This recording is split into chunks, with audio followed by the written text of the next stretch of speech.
Ooh, look at that. We're back. Ben and Woods, 97.3 The Fan. And, man, it's good to be here with you guys this morning. I'm going to go ahead and start the show by kissing our beloved Rally Roach. You did it again for us last night. This team is unbelievable. Can't wait to talk about it, break it all down. A lot of interesting things happened around baseball last night, but we get our heads right in the first segment of the day, and we call it Foreplay. Just a way for us to get loose. I'll tell you right now, I'm dragging ass, and I don't really know why. I have a theory, but got plenty of sleep, went to bed at a decent time, slept really well. I think I slept too well. I'm dragging ass this morning, so I'm trying to summon something out of my belly to get it going. And it's just been a long week already, man, but a good week indeed. I'm Woodsy, that's Paul Reindl. He's the executive producer. Good morning, Paulie. Have these 6:40 starts felt like 10:40 Midnight starts after the East Coast trip? Yeah, I said that the other day before you got back. Okay. It was like it feels late, and I got to get a lot done before.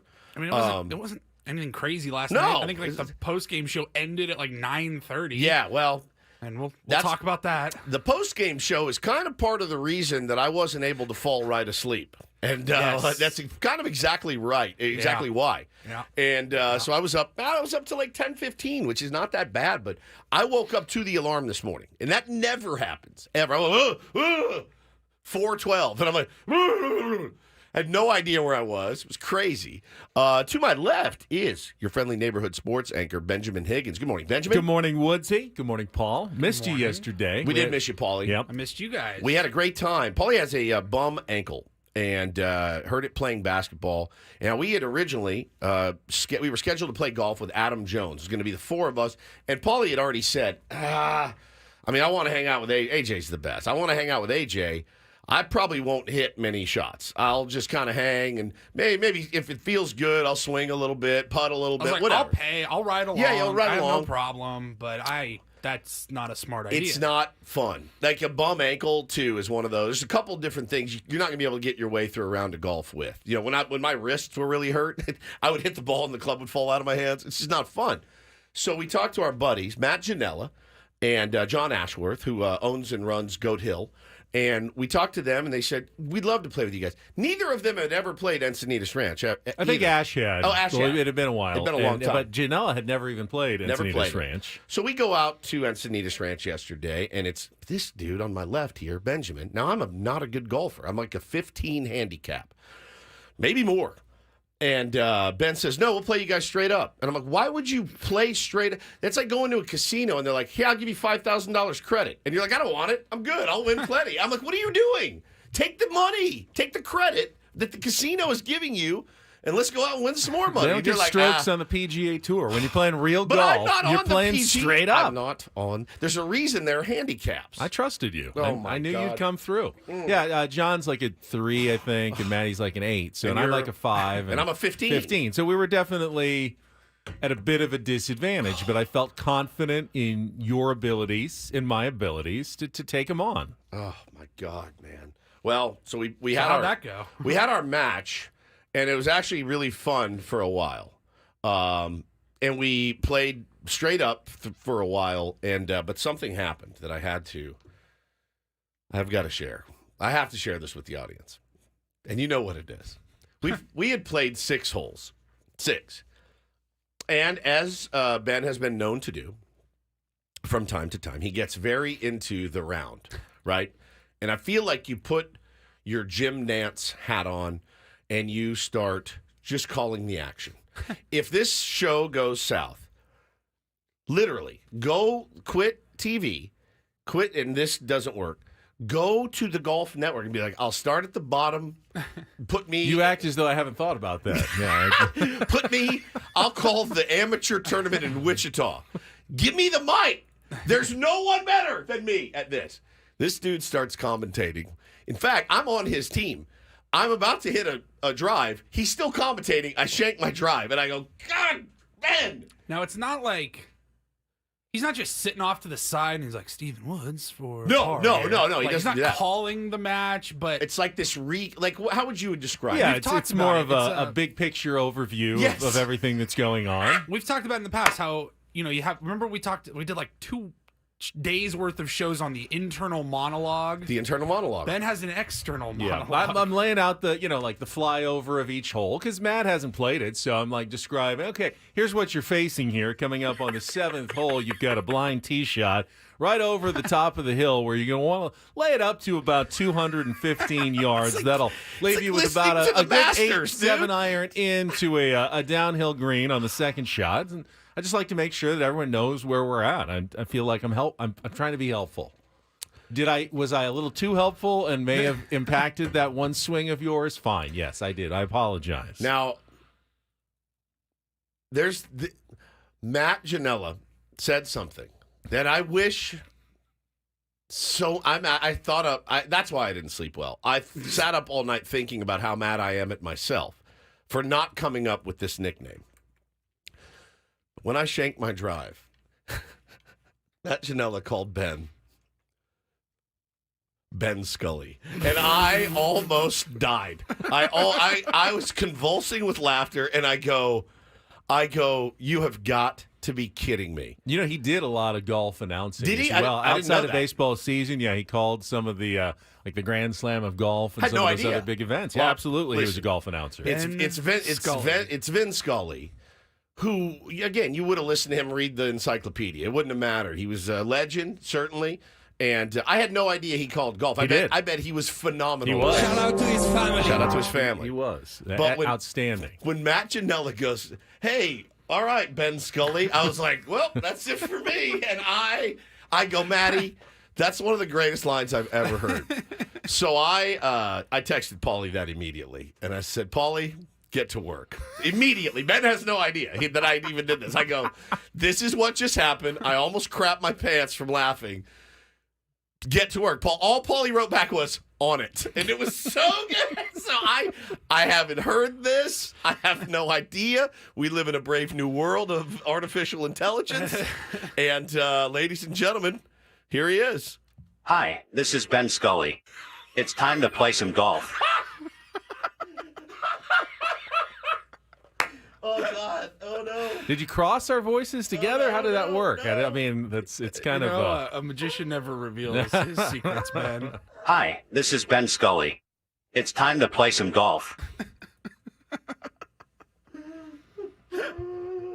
Good afternoon, everybody, and welcome to Encinitas Ranch for today's 4-ball match between Stephen Woods and Ben Higgins versus John Ashworth and Matt Janella. Hi, this is Ben Scully. It's time for Ben and Woods. Brought to you by Farmer John.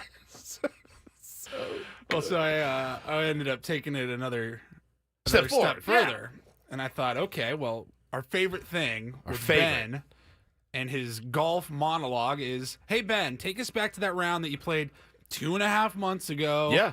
And go through, how was the first hole for you? And give us a shot-by-shot recap. This is identical. So I asked Ben Scully about his first hole yesterday at Encinitas Ranch. Hi, this is Ben Scully. It's time to play some golf. Yesterday, we played at Encinitas Ranch. It was a beautiful San Diego day, with highs in the upper 70s. The first hole was a par 4 dogleg right. I struck my driver pretty well, hitting it about 250 yards. That left me with about 100 yards to play with. My approach shot felt great when I hit it, but it rolled off the green. Dang it. I chipped onto the green and gave myself about a 10-foot putt. It was a left-to-right putt with the sun in my face.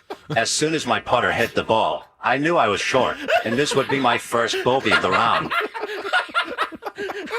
That's pretty much accurate, actually. Well done. The dang it got me in there. I heard a live one yesterday, and I heard two.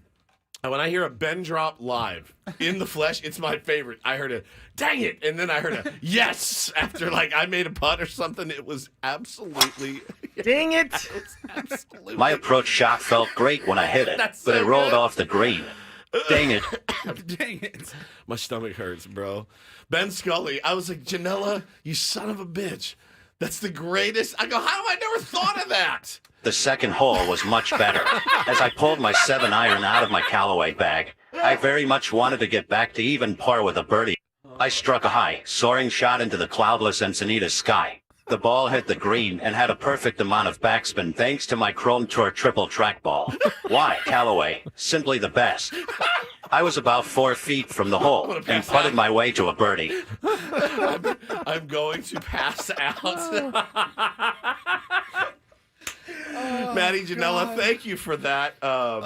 Thank you for that line. I'll never forget it as long as I live. The line, it was just great. Maddie's he's cold as ice. Cold as ice. We had a really fun day. It was a beautiful day. I played like I had one arm tied behind my back. It was I lost the time there for a little bit, but got it back on my nemesis hole. 17, where I always hit it in the water, and I stuck this thing 10 feet. We made par. We needed it. And we won the match. Now, I never got paid. Did you get paid, or is this That's like a all right. running No, tab? we got a rematch, so it's just hanging out there because they requested a rematch, so we will wait until we're able to schedule the rematch. All right. But I had a great time, man. We had a blast driving around and getting some time, and I was a little bummed. I missed drop off for my first grader yesterday, and well, I missed pickup as well because I was playing golf with my friends. But my first grader Bo started yesterday. I heard you call him on the course and got an update. Sounded like it went pretty well. Couldn't have gone better. Good. It just couldn't have gone better. And he came home. Now the funny part is, he's back in school for one day. Stays up till about 7:45, 8 now, 7:05. Dude is sacked. Just sucking his thumb, sacked. And I go, welcome back to the school year, baby. So put him right to bed. Everything was great. It was a great day. Always fun playing with those guys. They are just a fun. It was just a fun group. We had a really good time, and we did win. So congratulations. Nice job. Thank you very much. It was a lot of fun. But Ben Scully is one of my favorite things ever. Are you? That's a good one. That is, yeah. That's a good one. I had to acknowledge, even though it was at my expense. Yeah, it was, but you're like, damn it, that's right. Yeah, that's right. Now, does it sting more coming from Janela or me? Janela.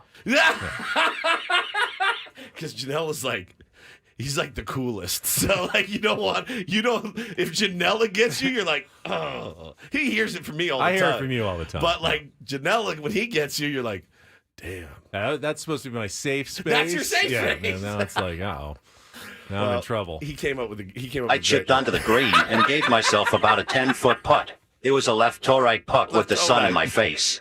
As soon as my putter hit the ball, I knew I was short, and this would be my first bogey of the round. Booby. It's brilliant, dude. It's not like 100%. No, but you know what? Pretty close. This is radio. It's theater of the mind. So Dang it. That is about as good as you can get. Dang it. Dang it. Dang it. Dang it. It's elite, man. Such a fun day. So anyway, and then you get home. You get the dinners going, you get whatever, and then the game comes on. And here we go again. The San Diego Padres grit squad shows up once again, and then the fireworks post game. We'll have all of it for you. I can't wait to talk about all of it for you today here on Ben and Woods. We'll set the menu when we come back. A bit of a modified Big League Wednesday. We'll explain what that means and get you ready for our midweek version of Ben and Woods. Kelly Danick's got our check of traffic, and then don't go away. Should be a really good one this morning as the Padres continue on their roll on San Diego's #1 sports station, 97.3 The Fan.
Wednesday morning here on Ben and Woods.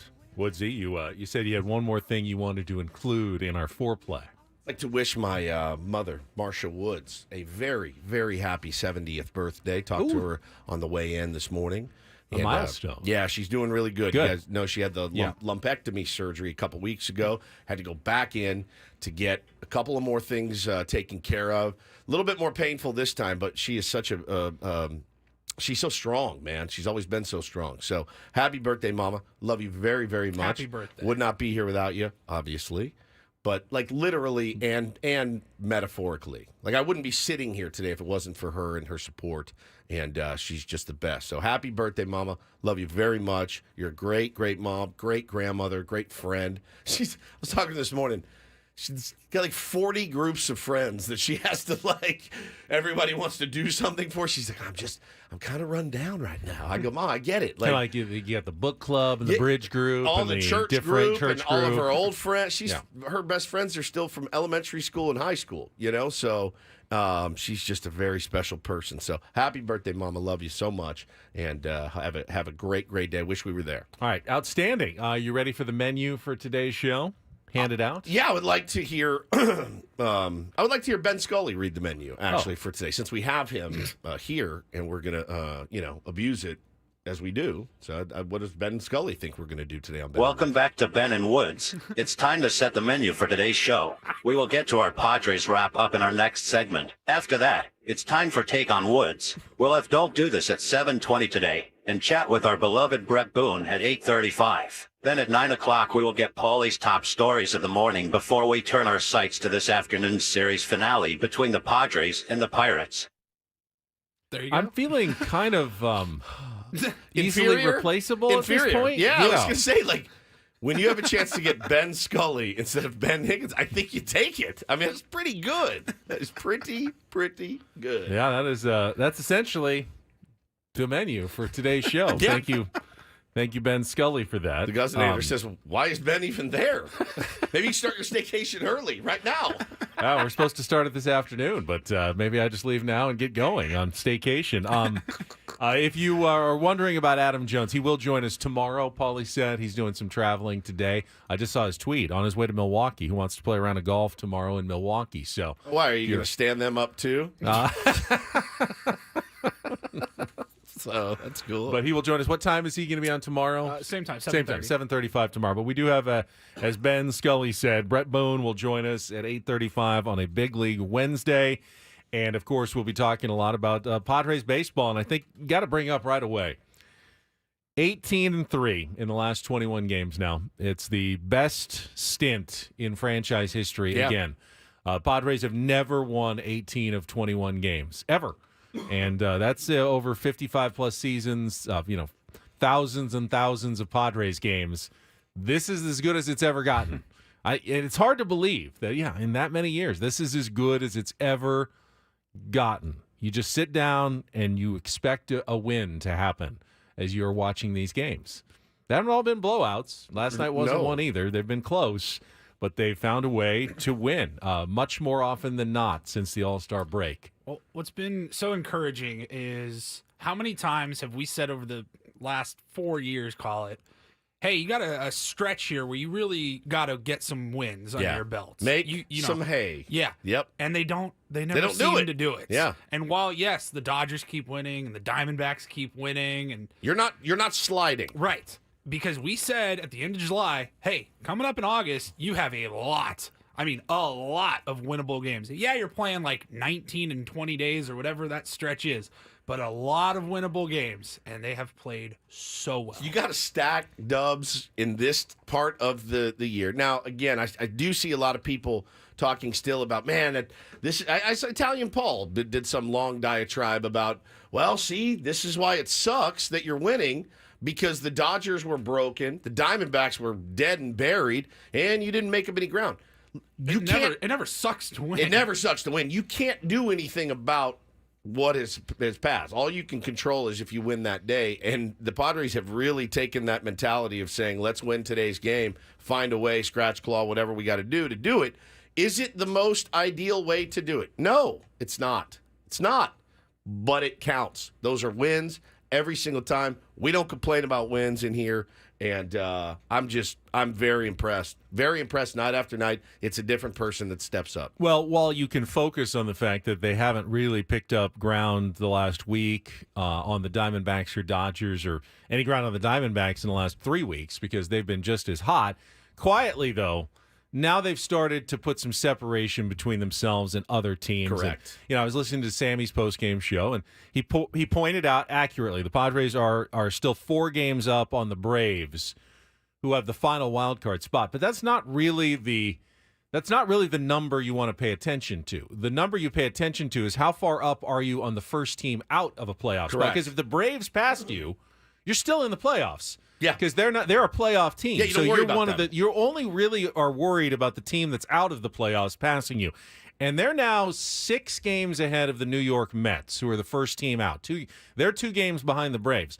6-game cushion with 41 to play is a significant margin now. Not insurmountable. Nope, nothing's guaranteed, but the Padres have put themselves in a position that they simply have to play moderately decent baseball the rest of the way, and they should be comfortably into the postseason. They don't have to go on any runs, no winning streaks necessary. In fact, 500 ball probably gets it done fairly comfortably at this point. Yeah, definitely not what they're shooting for at all. But again, it is nice. This is you've built yourself up a little bit of a cushion, but you don't see them taking it easy. You really don't. You don't see them being comfortable at all right now. In fact, I feel like the guys are still really intense and playing really, really hard.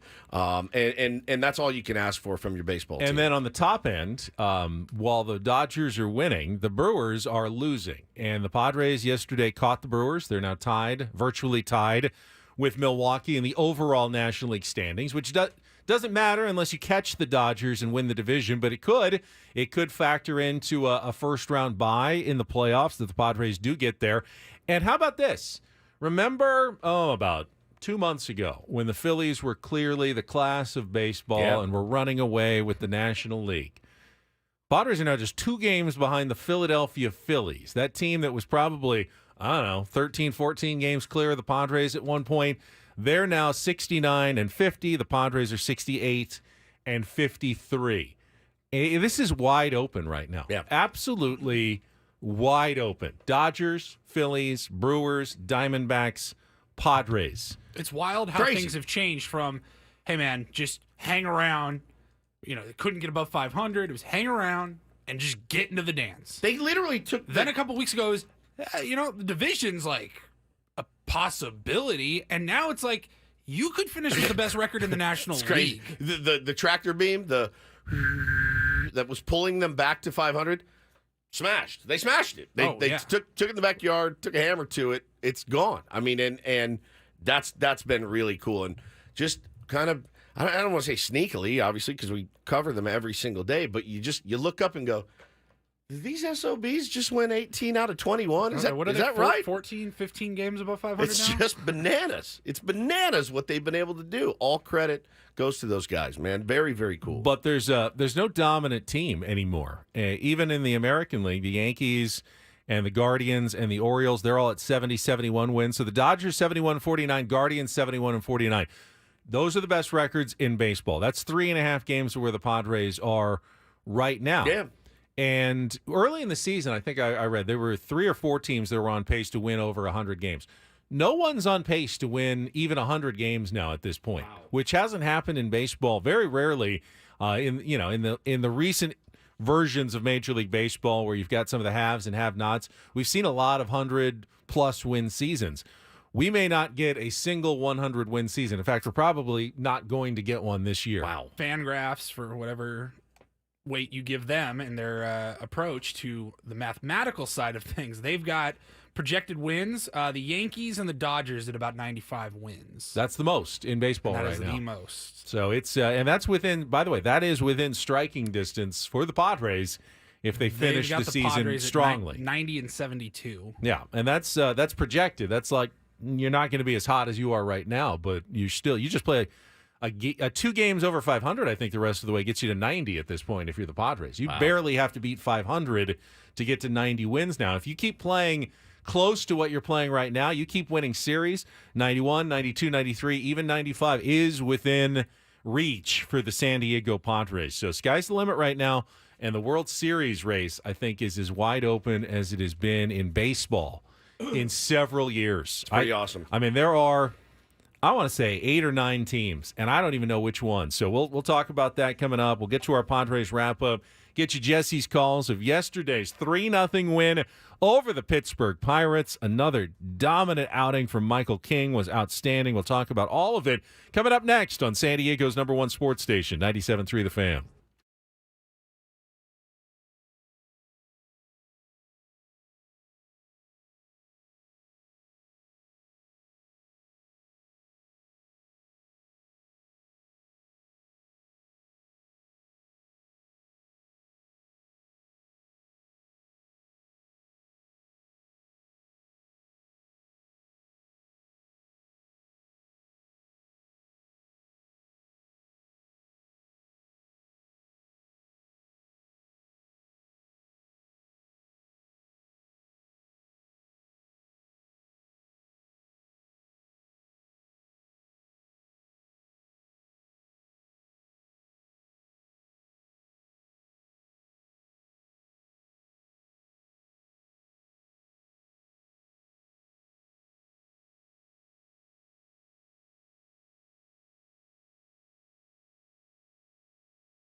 This hour on 97.3 The Fan is brought to you by Express Employment Professionals. If your supply chain demands a flexible workforce, hire with Express Employment Professionals.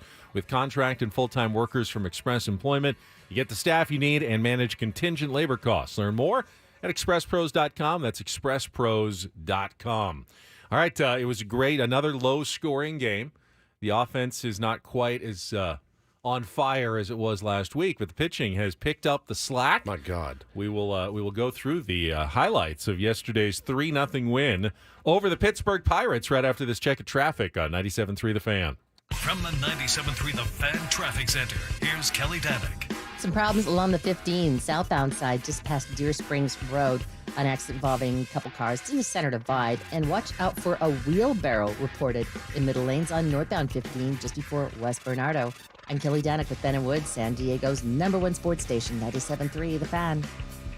I love winning, man. I love winning. You know what I'm saying? It's like better than losing. Oh, my God, I'm so stiff.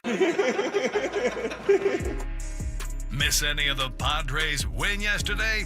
Ben and Woods didn't. What up, crew? We've got you covered with all of the highlights. I like it when the Padres win. Yeah! Yeah! It's the Padres Wrap-Up, presented by Hamul Casino. With thrilling slots and tables and all the best rewards, Hamul Casino has all the fun you're looking for. Hamul Casino, fun above all else. Yeah! Give me a do damage. Do damage! And Machado hits it in the air to center field. Bay charging in, dives forward. Did he make the catch? It appears that he did. The throw will go into second. Profar back safely. Arráez will tag and score. A sacrifice fly from Machado and a 1-0 Padre lead. 3-1 hit hard in the air to deep right center field. De La Cruz long run, looking up, gonna go. David Peralta. His 5th of the year, and the freight train on the tracks here at Petco Park. It's 2-0. 3-2 again. Tellez swings and misses, strike 3. And on pitch 10, King got him to go fishing. That is strikeout 10. 6 shutout innings for Michael King. And after 5.5, Padres lead the Pirates 2-0. Scott ready. Here's the pitch. Bart swings and misses, strike 3. Came back with a fastball. That'll do. Couple of Ks in a scoreless 8th inning for Tanner Scott. After 7.5, still the Padres 2 and the Pirates nothing. A 1 to Machado, hit on the ground up the middle. Cruz to his left, can't make the play. Ricocheted off his glove, goes into center. Arráez scores, and the Padre lead is 3-0. Hayes will take second base. The pitch swung on, grounded up the middle. Long way to go. Bogarts on the left side of the infield has it. Off balance throw to first is in time, and the ball game is over. For the second consecutive night, a stellar defensive play to end it. The Pirates are shut out 3-0 by King, Adam, Scott, and Suarez, as the Padres have won an 8th straight series. First time they have done that since 2007, and here tomorrow afternoon they will go for the sweep. You know, Ruben showed it to me right after his outing. 83 pitch, 83% first pitch strikes, and 100% 1-1 count strikes. That's controlling counts, and that's what allows you to throw up zeros. And, you know, he did have some light traffic, you know, in a fair amount of innings, and just made a lot of quality pitches. The 2 double play balls were obviously huge. Michael King is a delight to watch pitch. That's what I kept thinking last night. He is a delight to watch pitch. When he is on, and he has been really, really on as of late, Ben, He may be my favorite pitcher in the rotation to watch. Matty Waldron throwing those knuckleballs up there. Yeah, it's pretty cool, and you see them, and they're always on Pitching Ninja. But Michael King's two-seamer that starts at a left-hander's hip and ends up down the middle or in the inside corner may be my favorite pitch in baseball. His changeup was filthy, and again, he's getting those guys. They're behind. Everyone goes up there. They're 0-2, 1-2, and he's just pounding the zone. Now, he's so good, though, and effective that he's not giving up much hard contact at all either. It's the total package right now with Michael King. What a delight he is. Yeah, some pretty amazing stats if you were watching the broadcast. And I was actually listening a lot to Jesse last night. And, oh, by the way, I did hear him incorporate his song lyrics live. We'll get to that. I bet it was at phenomenal. some point. He nailed it last night. So looking forward to that. But they had the graphic up with Michael King, and he is among the league leaders with, like, Chris Sale. Least hard contact allowed this season. And that's really been the turnaround for Michael King. His first, month and a half or so, home run dispenser. Remember, he gave up like 10 of them in his 10 first. 10 or 13 or yeah, something. a bunch in his first handful of starts. Since then, I think he's only given up 2. And really, the hard hit rate is extremely low. Even yesterday, the Pirates were getting a bunch of bleeder type hits. In fact, it created the weird situation. I was looking up at the line score after like the 3rd inning, and the Pirates were like no runs, 5 hits, 2 errors. The Padres were 1 run, no hits, no errors because of the way that first inning played out with Perez walking and then hitting Profar and then getting the error and then the sacrifice fly to score without a hit. Padres offense really wasn't doing much, but they got gifted a run, and Michael King protected it by not giving up hard contact, getting out of the jams with strikeouts. Once those guys were on the bleeders, ended up, as you heard, striking out 10. But how about that stat that Mike Shildt pointed out after the game? I knew from Jesse, they were talking about how consistently Michael King was getting the first pitch over, but that 1-1 stat blew my mind. You know, Ruben showed it to me right after his outing. 83 pitch, 83% first pitch strikes, and 100% 1-1 count strike. 83% of the time he got ahead 0-1. But then when he was 1-1, 100% of the time that pitch was a strike. He never fell behind 2-1 to a single batter that was 1-1. Yeah, I think there was a couple 2-0s, but the 1-1 pitch was in there every time. That is such a pivotal pitch in an at-bat, Woods. You know this. The difference between 2-1 for a batter who can then go up and really be aggressive and hunt versus 1 and 2, where now you're just trying to protect and trying to make some contact, and you're probably going to strike out, honestly, against Michael King.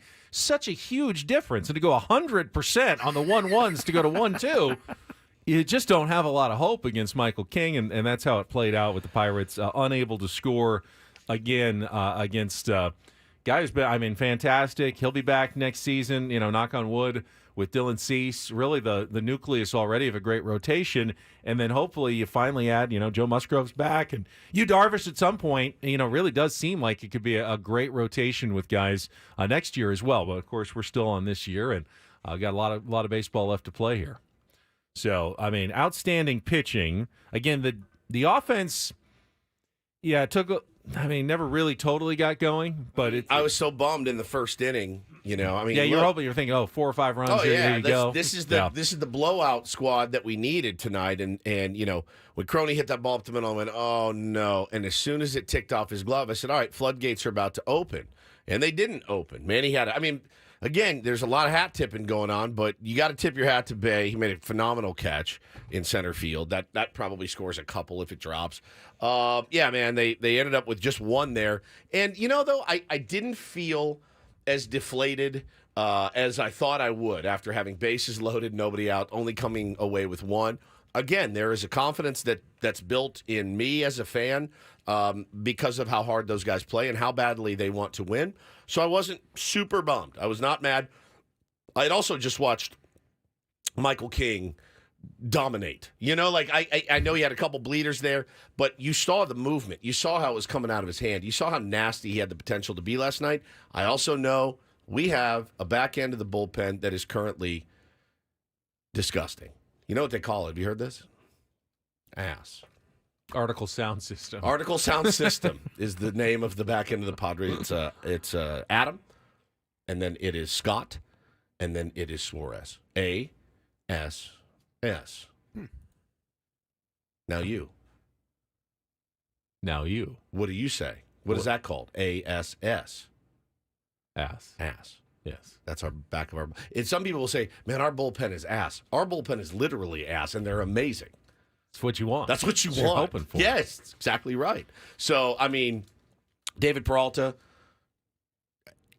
incredible. Just incredible. Just absolutely yanks one out, and then you get the insurance run late through Manny. Manny gets a knock after a hustle play by Luis Arráez.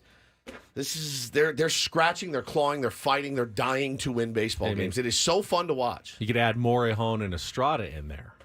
It'd be like me-ass. Me-ass is not a real word. I don't know. I'm just trying to add it. I want everyone to feel included. Okay. We'll work on that. Oh, yeah, we can work on that. Yeah. Me-ass. Me-ass. Yes. I don't get it. Should we do it here? Let's do it here. Well, because, listen, we're talking about usage. Yeah. Okay? And the first question of the press conference last night was about Michael King from Bob Scanlon. And again, if you watch Michael King throw last night, does he look tired? Does he look worn down? No, he's seemingly getting stronger. And that's what Bob Scanlon wanted to talk about. And, I know there's a lot of communication between Mike Shildt and his players. Well, so I'm about to wrap it up. I'm about to hit the sack.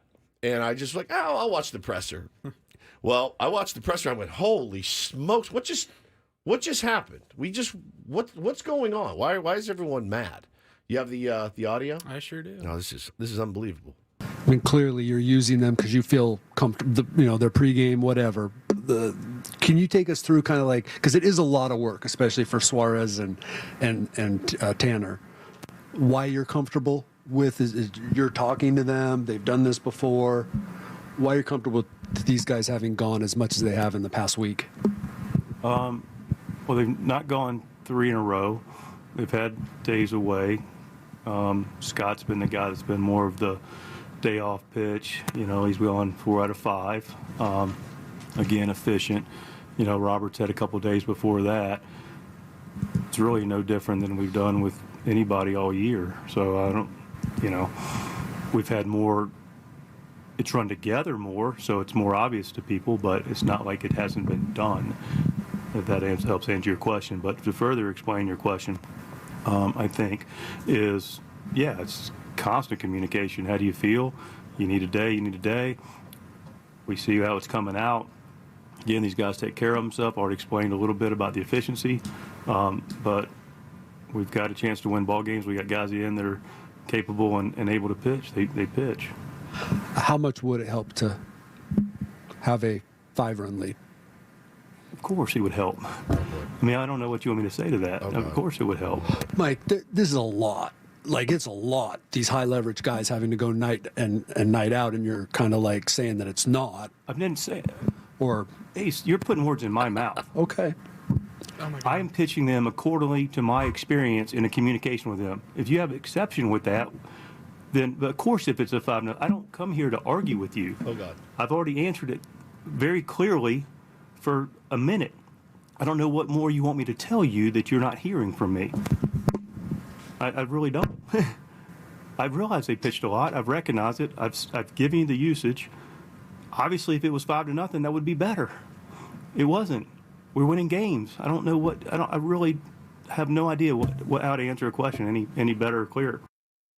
I was I couldn't. I rewound it. Physically uncomfortable. I was physically uncomfortable listening to that last night. I think I know what Kevin was trying to say, and sometimes we in the media don't articulate it as good as we can.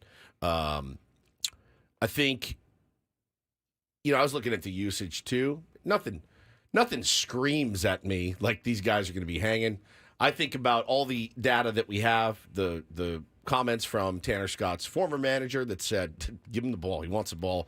There are certain guys that are like, I'll take it. And then there are certain guys that are like, I need a day. And what I don't think is happening up there is Mike Shildt is calling down to the bullpen and the guy's going, me? Oh, dude, I told him I needed. I don't think that's happening at all. And so, but I understand in this modern baseball, you're so careful. You have to be so careful because there is a huge stretch of games coming up. And I don't know much, but I do know this. If Mike Shildt had a 5-run lead in the 9th inning, he's elated. When's the last time that's happened? It's been a while. And he had used Suarez. I actually feel like they're managing the arms pretty well right now. I was looking at some usage. Last three days, Tanner Scott's thrown 29 pitches. Jason Adams thrown 28. Suarez has thrown 28. Yuki's thrown 25. Brian Hoeing's thrown 24. Estrada's thrown 20. Sean Reynolds has thrown 16. Again, this is the last three days. And Adrian Morejon is down with the flu. He's thrown none. I'm not going to put any words in Mike Shilt's mouth because he doesn't like that. But I think clearly he knows that, all right, I'm going to probably use those 3 guys either last night or today. Yeah. One of the 2, not both. And I've got them available. So, you know what? This is a good situation. I'm going to use them tonight. Yeah. I would be surprised if we saw any of them today. As would I. Tomorrow's an off day. Correct. So he knows they're getting at least two, and who knows, maybe Friday they don't need them. They're getting some time off coming up here. You weren't going to not use them both of those days. So you got Yuki, you got Estrada, you got Sean Reynolds, and hopefully more at home back. You should be fine. We'll continue this discussion, top of the hour. Back with more next here on 97.3 The Fan.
It's funny. Just played the audio from the post-game news conference with Mike Shildt talking about bullpen usage.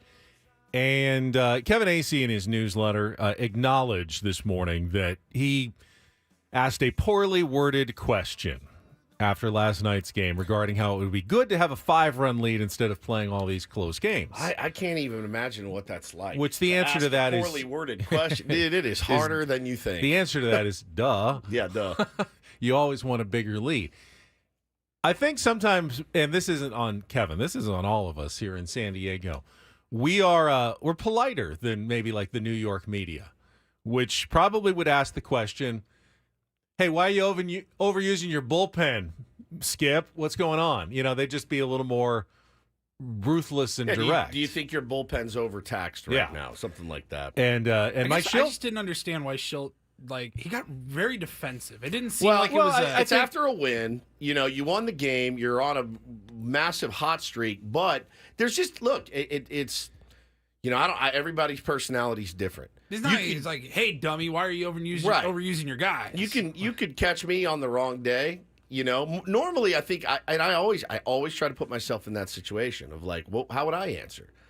And I think, look, there's a way to be confrontational and there's a way not to be. I had a chance yesterday to be confrontational. I chose not to, but I often make the other choice as well. And I just said, hey, whatever you want to do, it's up to you. We're happy to help. That was my, instead of, really diving in and digging in, I just said, if you need help, let me know. And it kind of stopped there. So I just, again, I don't know that doing a post game with a manager is always. I think it's always necessary. It's kind of a part of the gig, but it's not always awe-inspiring. You're not going to get any great detail about what happened or what should have happened. Sometimes they are. Unfortunately, it's almost sometimes like a courtroom where you've got the witness on the stand. And you've got a prosecutor asking questions. And, when Mike Shildt's up there, Kevin Acee sounds a little bit like he's the lawyer trying to build a case against the manager for bullpen malpractice. Like, we're starting to, all right, we see some evidence here that maybe you're overusing your high leverage arms. And I want the jury out there, who are Padres fans, making their decision, just aware of some of the evidence. Has it come back to bite you? Oh, of course not. It's working perfectly right now. Guys are coming through every time you ask them to go out there. So far, all the evidence is on Mike Shildt's side. But I can see if I'm Mike Shildt and I'm up there on the stand, I'm facing these questions like, what are you trying to say here? That I'm not doing my job right? That I'm overusing these guys? Fair. And, the consequences are going to be disastrous later? And he made the very fair point that, I look at the usage very closely. It's not as though I have... just like, hey, does anyone have any idea how many times Suarez has pitched in the last 3 days? No. I mean, look, he's out there. Why don't we just bring him in? They consider that, obviously, to a great degree. Kevin knows that. Everyone knows that they're thinking about that. And now you got to make a decision. Do we feel like it's worth it to bring those guys in this game? And ultimately, the answer last night was yes. Now, Mike Shildt's not going to tell you all 3 of those guys are down today. Right. But my guess would be they're almost certainly all going to take today off, and they get tomorrow off for the off day. And then they'll kind of be reset, and you can start working again from scratch on Friday. Now, that's strategic information that he doesn't want to concede in a press conference setting, so I get that as well. So instead, he just kind of pushes back. It all really makes sense when you put it all together. It just ends up being an awkward, difficult confrontation. And again, Acee admitted it wasn't the best way to phrase the question of what I was trying to get at. Yeah, which happens, which absolutely happens. Sure. A lot of people misspeak. It's not, listen, this is not Watergate. This is not the end of the world. San Diego Padres are playing really good baseball, and, by all accounts, everybody's doing their job exactly the way that they need to do it, and I have no problem with it. I haven't really at all this year. We've seen instances earlier in the year, Benny, when Robert Torres would come in a non-safe situation, but you had a chance to win the series, and you're like, okay, it's a 4-run lead. He's not going to get the save. Let's go to him anyway. Why? Because I want this effing series. I want to win this series. I don't blame him at all. At all. Dio in the chat says, at today's postgame, I need Shildt to come into the press room dressed as Colonel Jessup. Did you order Robert Suarez into the game? That would actually be that'd be a way to diffuse it a little bit. But yeah, man, listen, it's baseball. Tensions run high. Team's playing great. That's really the story. Colonel Jessup, did you order the code red? You don't have to answer that question. I'll answer the question. You want answers? I think I'm entitled. You want answers? I want the truth. You can't handle the truth. Son, we live in a world where bullpen usage is a hot topic now. Okay? So who's Jessup in this? Shildt? Shilty's Jessup. Shilty's yeah. Jessup. Yeah. I can see that. Absolutely. I can see that. But again, in that case, Colonel Jessup clearly was doing something inappropriate. Correct. And I don't know that Mike Shildt is doing anything wrong with how he's managing his bullpen because, again, they're pitching great. They are. They're doing fantastic. We don't know. I mean, these guys might do better. Scott tells us I want to be out there as much as possible. Yeah. I pitch better when you use me. When you use me. More often. So, okay. I mean, you're listening to your guys. As Mike Shildt said, he's listening to his guys.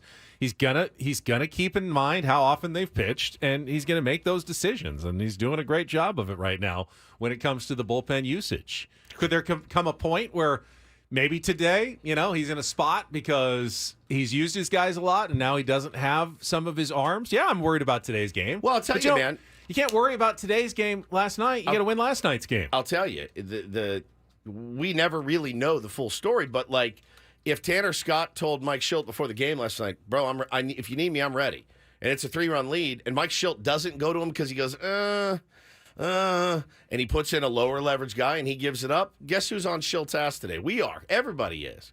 So you use your guys. I understand it, man. That's why this 162 game season is it's a war of attrition. Who can manage their bullpen the best? Who can have the most effective? Efficiency is key. Efficiency really was the main word there. Tanner Scott goes out and throws 30 pitches 2 days ago. He's not in there last night, but he threw 11.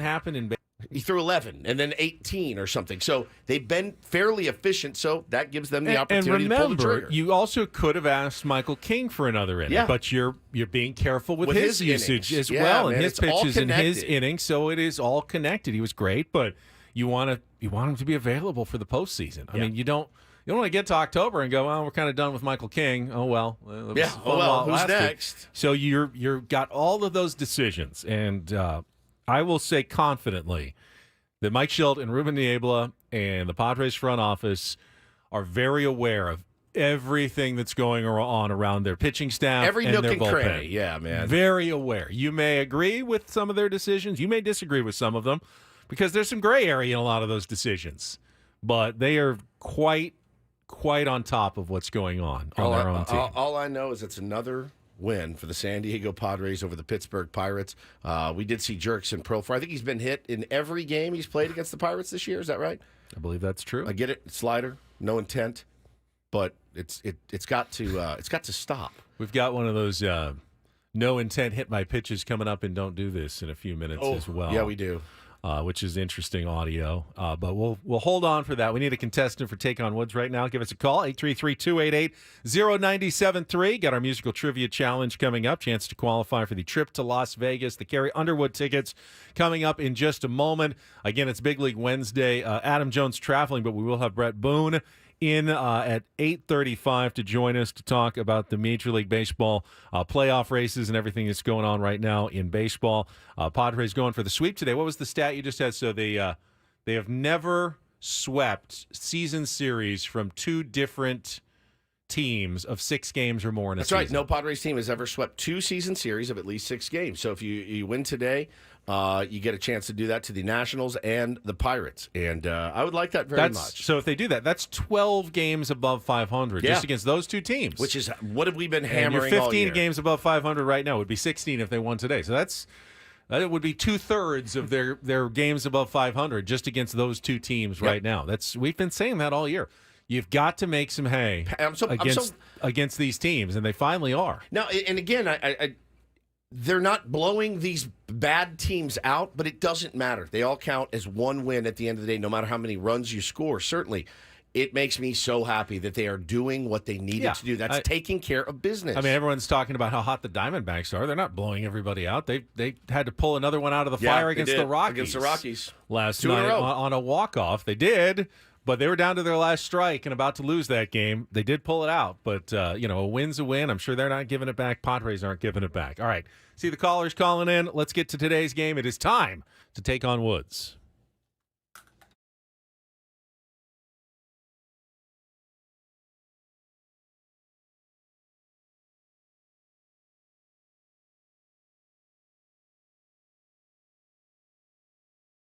All right, Take on Woods is brought to you by Valvoline Instant Oil Change. It only takes 15 minutes. You don't have to get out of your car. For directions and discounts, go to SoCalOilChange.com. That's SoCalOilChange.com. All right, we got Brian here. Good morning, Brian. How are you? Good. How are you? Good. All right, you're a contestant today. If you can beat or tie Woods, you will qualify for our grand prize drawing 2 nights today at Resorts World Las Vegas and 2 tickets to Carrie Underwood Reflection at Resorts World Theater. I heard Chris Ella mentioning that she's extended that residency already into the spring because of high demand. And I know it starts today, I believe, and goes on. You can get your tickets at access.com. That's AXS.com or RWLasVegas.com. But if you want to win them, you got to take on Woods, our champ, in our musical trivia contest. Your categories are Sprechen Sie Deutsch. Those are German band song-related items. We've got Singing the Blues, 5 song titles and bands that include the word blues. And our new category, 24-hour bands. Those are 5 bands that have a time of day in their name. So Sprechen Sie Deutsch, Singing the Blues, or 24-hour bands, Brian? How about Singing the Blues? Singing the Blues. All right, today on Take on Woods, we're looking for 5 song titles and or bands that include the word blues in their name. You'll have 60 seconds to answer as many as possible. If you don't know one, say pass. We'll come back to it if there's time left on the clock. First question's the 2-second song. Paulie's going to play you some music. Listen carefully. Then give me the title and the artist, one of which will contain the word blues. To score that point, we'll go on from there. Brian, are you ready? I'm ready. Paulie, good to go? All right. Good. Category is Singing the Blues. 60 seconds on the clock. Brian, your time begins when Paul plays the music. Good luck. Let's take on Woods. The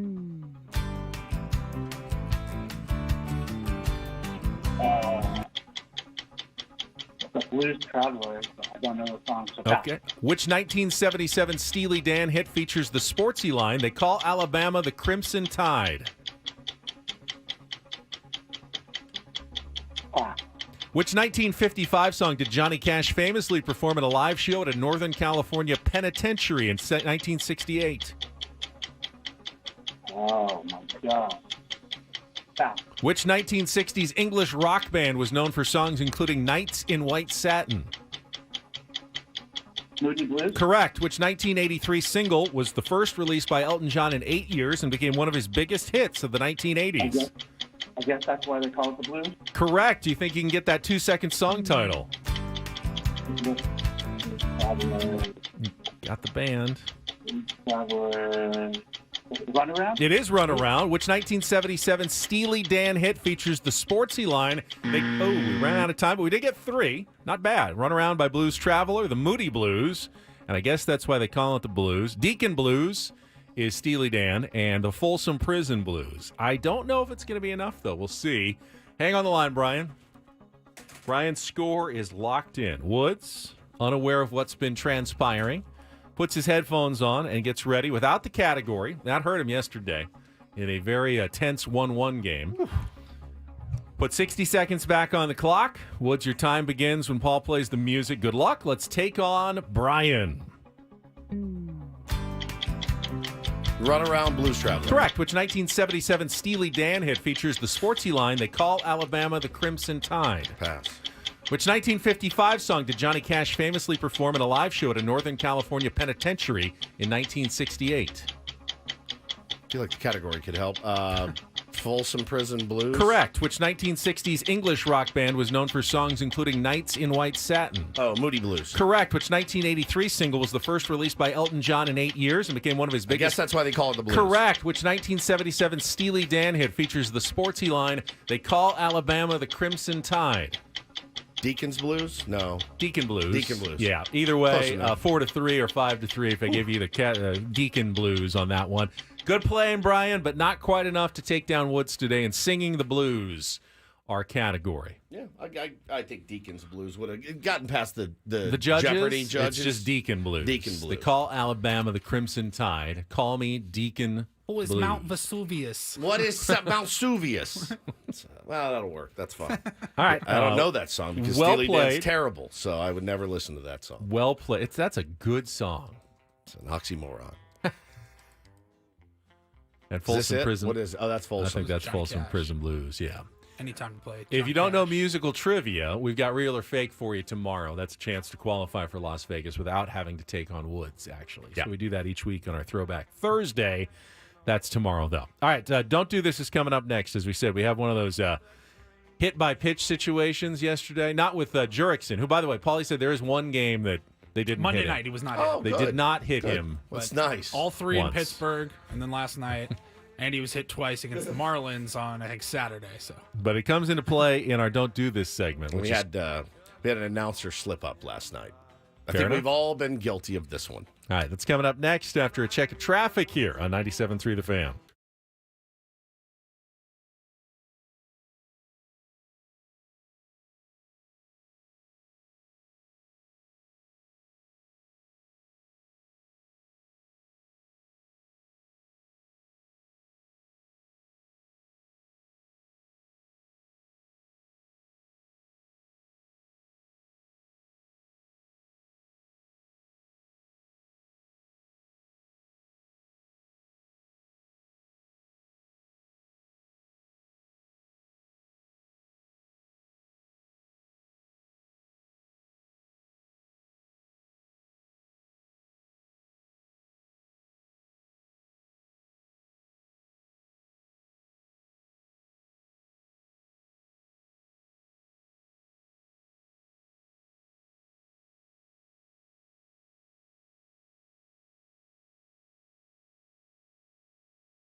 All right, don't do this. 2 stories that make you shake your head. Something a little more positive at the end. And I was thinking last night, we've seen all these times jerks and Profar has been hit down on the leg and by the shoe tops. And there was an incident in baseball last night involving George Springer. We'll get to the audio in just a second. But remember the old days when umpires would check for shoe polish to see if you actually got hit by a pitch? They don't do that anymore, do they? I don't know that many guys polish their shoes anymore, which is a good idea. But, I mean, a lot of them are wearing, like white-colored shoes, and they're more like tennis shoes with spikes, as opposed to the old days when they like black, they have the black and the shoe polish on their shoes. Yeah. And if the ball was in the dirt near your feet, the umpire would then go check the ball. And if there was shoe polish on it, they'd say, "Oh, it hit you," and they give him first base. It's like hearkening back to a previous era. Now, had George Springer shined his shoes last night, he's in great shape. He's probably in good shape. Great shape. Have you ever get your shoes shined? Oh, I love to get my shoes Used to be all the time, like in the airport, they have a shoe shine station. It's one of, or like in a casino, they'd have shoe shine stations. It's one of life's pleasures. For me, it was. And I don't dress up much anymore, but when I did, and I would have a layover, and because I traveled a ton, and I'd travel in a suit and tie, and I would get to the airport early so I could get my shoe shine for my big business trip. And I love it. I'll drop my shoes off if they get a little scuffy and take them to a place and they shine them up for me. I do love a good, nice shined shoe. Why don't you go home and get your shine box, Ben? Okay? That's the stuff that you keep your equipment in. That's right.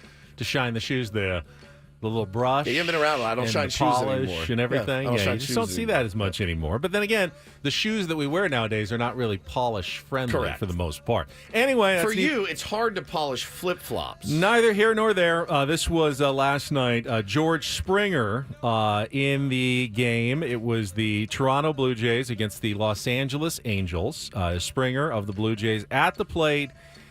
Where do we pick up the audio? Because there's a ball in the dirt. It's not ruled a hit by pitch. He says, "I was hit in the foot." So they go. It's like they go for the replay, and then you see the replay on television, and the ball clearly changes direction. Clear as day. This audio starts with the ruling. Okay. That the call has been not overturned. It clearly changes direction. So unless physics you can see his foot move. Has somehow you changed. can hear it. It's a thud.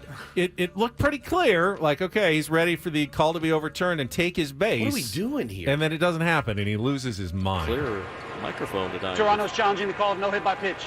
The call in the field stands. No hit by pitch. See? Wow. Toronto loses their challenge. The reason is he's not real happy about that. Springer's upset, and now John Schneider's going to have to calm him down so he doesn't get thrown out of this game. And now he has been thrown out. And now Schneider's about to get thrown out. Well, it's getting hot here now.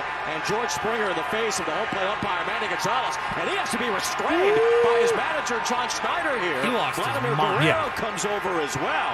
This was like George Brett. Springer is still trying to get at the home plate umpire. I've never seen George Springer this animated before. Well, and this is the problem with replay and Major League Baseball's replay reviews, because it has to be extremely obvious. It was. If it's not extremely obvious, they don't overturn them. We've seen it so many times. And now here's a player, George Springer, irate, but he was clearly hitting the foot. I mean, everyone acknowledged he was clear. I don't know how, if that's not. Now, could you actually see like the foot crumple in? No, I mean it changed directions. He pulled his foot back. What's replay for? If we're not going to get it right, it's basically in a court of law. I think that would have held up that it hit his foot. Yeah, do you have to assume a little bit that when the ball changes direction that what it hit was his foot? Because those balls are going so fast, even on replay, it's hard to necessarily exactly see what it hits. But we know it hit his foot. Yeah. Why didn't you overturn that one? Well, I mean, dude, think about last night. How about Isaiah Kiner-Falefa? Why don't they call that rule anymore when you just lean your elbow in and get hit? They used to sometimes would be like, no, you leaned into that pitch. It was clear as day that Kiner Falefa leans into that pitch and takes his base. Now, you had Bryce Johnson thrown out at second, and that was replayed. The Padres lost that one, and it stood. Yeah, which I don't agree with. That might not have been clear that he was safe. I thought he was safe, but I wasn't 100% sure, so they didn't overturn it. My conspiracy theory is they'd already overturned one for the Padres earlier in the game, a very clear play at first base. They overturned that, and they're like, well, we're not going to be wrong twice.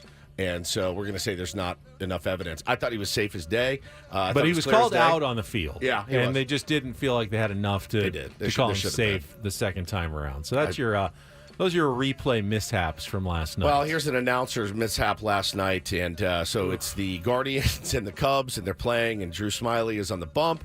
And let's see, the gentleman calling the game were from Guardians broadcasters Matt Underwood and Rick Manning, and it was very, very animated call.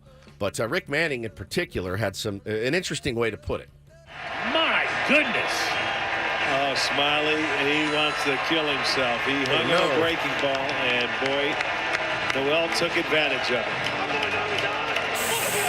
That's what he's capable of doing. We had a little superfluous hot mic in the background. I think we had an Effie on there. Might have picked it up on the stream, but yeah, he said oh boy, Smiley. The right thing to say now is he wants to die of embarrassment. That's a good one. That's okay, but obviously you don't want to be flippant with the suicide. You know, unaliving. We're trying to be better about such things. Did it happen all the time when we were growing up? Yeah. I still say it, I don't mean to say it. But yeah, what you're really saying is, he could die of embarrassment right now. Correct.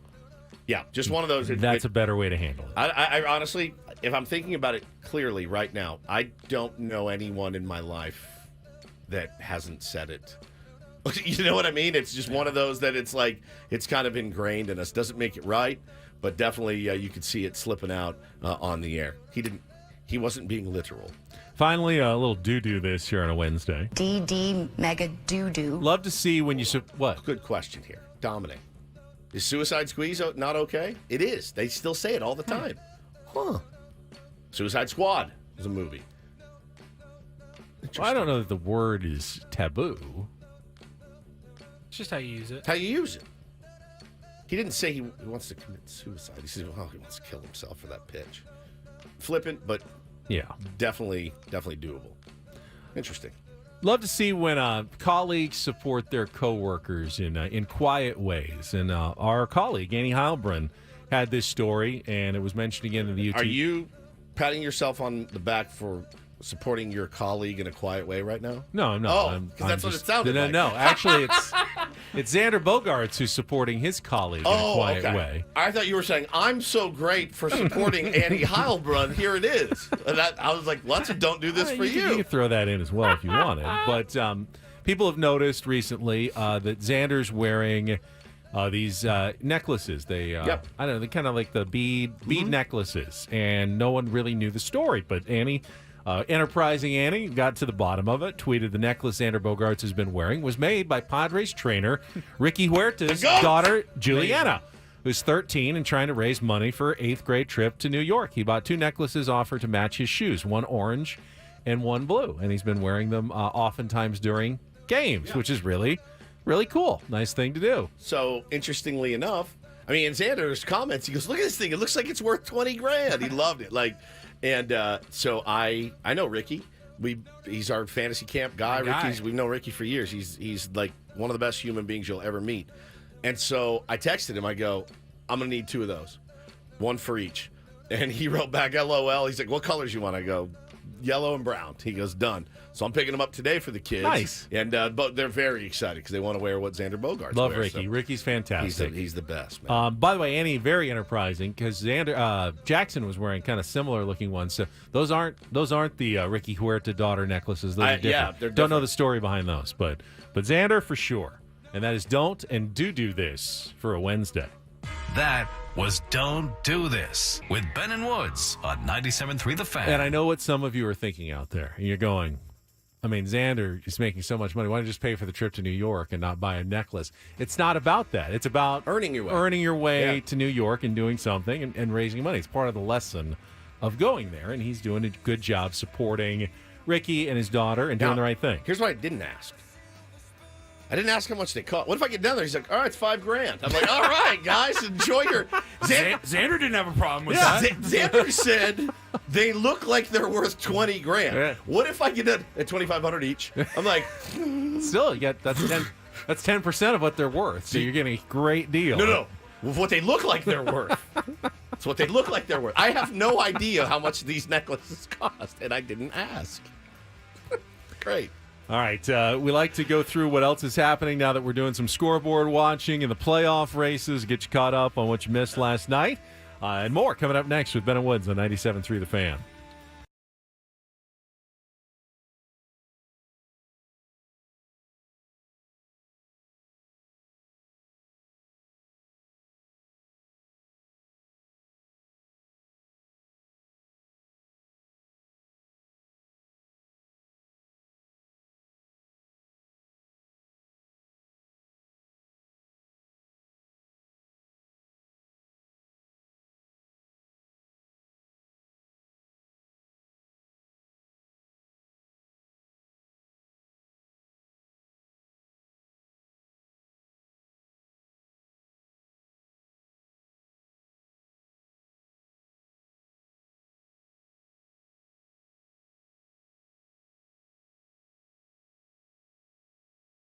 Well, happy Wednesday, my friends.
Want to throw just a couple of more nuggets from the Padres game that we didn't really get to last hour from yesterday. But how about Luis Arraez had a solid night, 2 for 3 and a walk, scored 2 of the 3 runs. And we talked about that yesterday on the show that we need, Luis Arraez setting the table is really big for the Padres. We talked about that in the golf course. Oh, we talked about it on the golf course. Well, that turned out to be true. I said to you, you know what I could use tonight is a real Luis Arraez night. A good solid 4 for 4, 3 for 4, a couple runs scored. We need a good solid Luis Arraez night. And Ben goes, yep, that's exactly. He goes, and think about it. If he does that and Manny knocks in 2 and Crony knocks in 2, we win that ball game. And in fact, there was a stat that came out in Acee's newsletter this morning. It says that when Manny Machado drives in 2 runs, the Padres are like 19-0. So setting the table for Manny, if he can get the job done, Padres win a lot of ball games. Luis Arraez, even though he's been playing with a torn thumb ligament, raises his average to .306, which leads the National League by 5 points over Marcell Ozuna, second at .301. And they're the only 2 guys who are even hitting over 300 in the National League. After that, it's Ketel Marte, 298, Shohei Ohtani, 297, Jurickson Profar, 295. And in 10th place right now at 286 is Jackson Merrill, who, I don't even know if you want to point it out, didn't do anything incredible or spectacular last night. And it actually is almost newsworthy that he just had he had a home run robbed. I thought that one was gone. That was about it. He had one that looked like it was gone, and it got robbed. I don't know if it would have gotten over or high off the wall or bounced off the wall and then off the glove and then went over the wall for a ground rule double. But it was close, certainly, and he looked he thought he got it. I thought he got it. Didn't quite get it. But and they were able to win without Jackson Merrill doing something insane in the game last night. Absolutely piped it, and don't change a thing, man. That's just one of those, hang with him. That's what Mud always says. It's a big league, hang with him. You hit the ball hard and do your job, and sometimes it doesn't go out. But I think he thought he got it. I certainly thought he got it. It had that sound, but he got maybe Petcoat a little bit last night. Pretty crazy looking at these stats with the leaders of the batting average in the National League. And even with it, the WAR stat does not ever reflect well for Luis Arraez. No. His WAR this year is 0.1. His defense. It's not, he's not a great defensive player, but that doesn't, it's also only 3 home runs. No, I'm saying his lack of anything defensively hurts but him. Also lack of power, lack of speed. Has only stolen 5 bases. Did have one last night, but has only stolen 5 bases. Lack of on-base percentage because he doesn't walk a lot. It's a very polarizing player. There are people. Not for me. He's not. I don't not think so either. I feel like I love watching him. I love how he fits on this team. I don't wade into the online arguments about Luis Arraez. I don't. I wade into them with some other players, but I don't think you're going to convince new school baseball fans that Luis Arraez is a valuable member of your team. I think if you're an old school baseball fan, you absolutely understand. But I find myself somewhere in the middle most times. But when the truth is probably somewhere in the middle. The truth probably is somewhere in the middle. But it's hard to argue because with a 0.1 WAR, you're essentially saying that you could replace Luis Arraez with Joe Schmo, right? And you will get just as much production. See, and you know and that I can't to be false. I do not believe that is true. You absolutely know that to be false. You know that to be false. That is not an accurate measurement of Luis Arraez. It's just not. He does the hardest thing in the sport, and he does it well, very well. And does he always come through? No, he doesn't. But who do I want up there when I need a runner moved over, when I need a knock? He's the one I feel most comfortable with. Also, the things that drive, I don't know too many these days. I don't know too many. Like when advanced metrics really started to be talked about, I was finding people in camps where I said, you clearly don't watch. You're just looking at these numbers. You don't need to watch the games. You can look at the numbers and say the result or what the expected result should be. When you watch Luis Arraez every night, you do realize, man, he brings a lot more to the table. The energy when he got here, this team changed. He was a big part of changing the energy of this team. The work ethic that he has, you can't quantify that, Ben. You can't measure that in a number. And his ability to put bat on ball in this day and age is exceptional. It's exceptional. And if you've played baseball and you played with a guy that's a really good hitter and you look at them in awe and you go, how do they do it? Paulie and I play with a bunch. We play with a few where I'm like, how do these guys continue to barrel the baseball almost every time they're up? Paulie and I begging for 1 barrel a week, and these guys are getting 4. And it's like, God dang. If you see it, you know it. And so I don't know, Ben, that I'm going to pay the guy $20 million a year. I don't know I'm going to pay him that much. That would be a mistake. Correct. Yeah. But I look at him and I go, you're so immensely valuable to this team. Could you have a lineup full of Luis Arraez's? If you had Luis Arraez 1 through 9 and an average pitching staff, WAR would tell you that would be one of the worst teams in baseball. Correct. Be like a 60-win team The if you eyes did tell that. me it'd just be station to station, base hit, base hit, base hit, base hit. Stringing them together. But eventually contact. you'd make the 3 outs. You'd never get the big 3-run big hit. homer or Yeah. anything like that. You would have a poor defensive team out there. I see what the point is of the WAR. I just think that he is a great addition to this team particular at this moment in time, and he will always have a valuable place on a team somewhere. And it'll never look good in WAR. He'll never be among the leaders in WAR. And I think, honestly, that's his game. And I'm so in awe of watching him hit. Sometimes I'm in awe of watching him spoil pitches.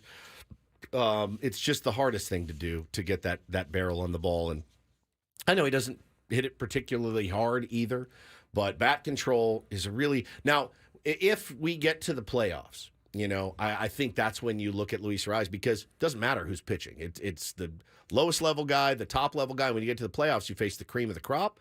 No matter who it is, I feel like Luis Arraez can hit him, every single time.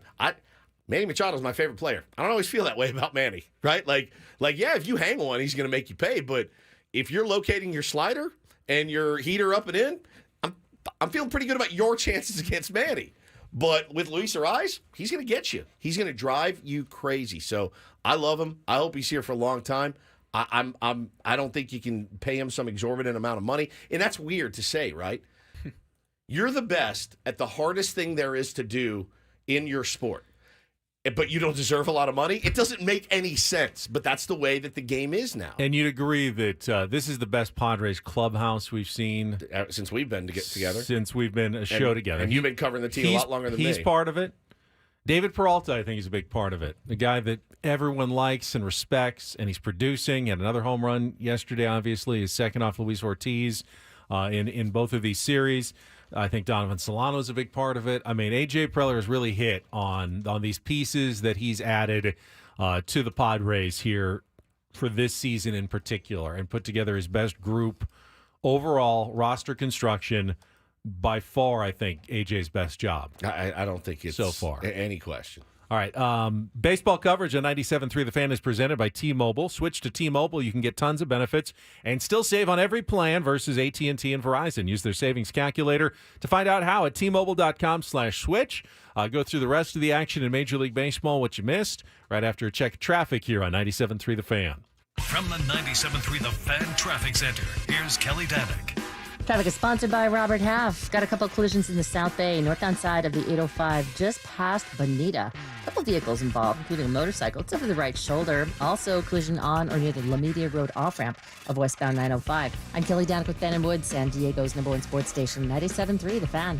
9 out of 10 hiring managers are having difficulty hiring. Robert Half is here to help. Our recruiting professionals utilize an award-winning AI to connect businesses with highly skilled talent. At Robert Half, we know talent. Visit roberthalf.com/talent today. Katie points out in the chat, today is David Peralta's birthday. 37 years old today. Happy birthday, David Peralta. Nice addition. One of the hottest hitters right now for your San Diego Padres. And when they needed him, when Tatis was gone and getting in there a lot against right-handed pitchers and playing pretty decent right field. I mean, is he covering more ground than most? No, but he's making the plays he needs to make, and he's done a good job out there. Great job last night. 9 for his last 22, 409 average, pair of homers, 818 slugging. You'll take that from a 37-year-old. Rest of baseball, Padres, of course, did not gain any ground on the L.A. Dodgers, who got 4 home runs in Milwaukee, including Shohei Ohtani's 37th and a 7-2 win over the Brewers. So the Padres remaining 3.5 games behind the Dodgers in the NL West race, as do the Arizona Diamondbacks, who once again were on the verge of a loss at home to the Colorado Rockies, down 3-1, and then 3-0, and then it was 3-2, and then in ninth inning, bases loaded, 2 outs, 2 strikes on Jake McCarthy. Down to the last strike. And he just chopped one the other way down the line and scored 2 for the walk-off win as Arizona remains as hot as the San Diego Padres. Yeah. I mean, I guess the only, if there's any bright side, there's beating up on the Rockies and taxing we got the Rockies next in Colorado, House of Horrors. I'm trying to change my mindset about it because what? House of Horrors. Horrors? That's what I said. House of Horrors. Did it sound differently? Just making sure. A house of horrors. I do not like Coors Field. It is a house of horrors. Very good. I'll say that like that forever now. Horrors. It's a horror house. The best little horror house. The Colorado. worst little horror house in Colorado. Paulie's eyes when I said it. What was it?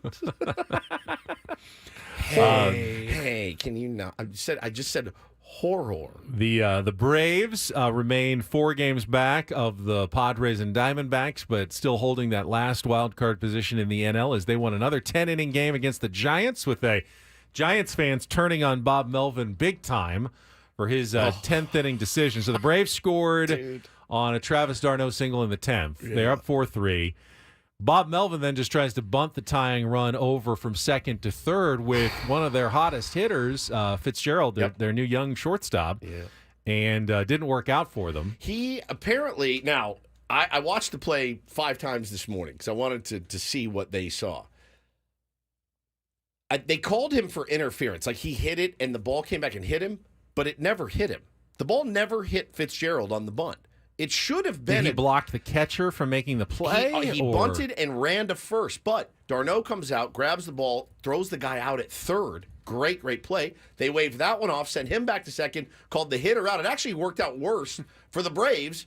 But again, this is the mentality now of when you're scratching and clawing and fighting, you took one of your hottest hitters and you asked him to sacrifice. So the Braves could have had the lead runner out at third. Correct. And instead he had to go back to second. Goes back still to second. In scoring position. 2 outs now, and then the next guy popped out. I wonder, do we need to install a accept or decline penalty like in football? Ooh, that would be we will decline. Would you rather have offsides on the defense? If you're we Brian decline the penalty. Snitker, say no, that's fine. We'll take the results. We'll take the results of the play. You can't. There are 2 outs, runner on first, or 2 outs, runner on second. We had that situation in a Padres game earlier this year. Where remember, Mike Shildt had the option of taking the result of the catcher's interference or the catcher's interference, and he said, I'll play for more the runs. Catcher's interference and play for more runs but declined, accepted the penalty and went for more runs, and it worked out for him. So we do have that already, apparently, in baseball. The A's helped out. You said that yesterday. The A's were one of the hottest teams in the American League. In the second half, yeah. They did that. They beat the New York Mets 9-4. 4th straight loss for the Mets, who all of a sudden have fallen 2 games out of a playoff spot with the Braves and 6 games behind the Padres and the Diamondbacks. And that's the margin now clear of a postseason spot for the Padres and Diamondbacks. So that's big. Cardinals ran into Hunter Green, who's making a Cy Young push for the Cincinnati Reds. He vomited again. He did? Oh, he threw up again? He vomited played again. Well. I know he pitched well. I didn't see the vomit. What's going on? Nerves. He when he gets nervous, he vomits into his glove. He did it in the glove, and I think he had the ball in the web of his glove. I do not want to hit that one. Have you ever been so nervous you vomited? I have. I have not. Really? You have? I have. I have anxiety. What was it that made you so nervous? Well, hold on to it for when we come back. I'm curious. I mean, I felt like nauseous because I was nervous, queasy. I get the butterflies, but I've never actually thrown up because of nerves. You did. Mm-hmm. Marlins beat the Phillies 5-0. Phillies have fallen back. We talked about that earlier. And Juan Soto hit 3 home runs. Yankees beat the White Sox 4-1. Back in first place in the AL East. 3 solo shots?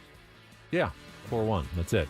All right, we'll come back, find out about Woods' battle with the nerves next here on The Fan.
We're halfway home on a Wednesday. Ben and Woods, 97.3 The Fan. Thanks so much for being here. Talking Padres baseball all morning, and now we're talking about vomit, because why not?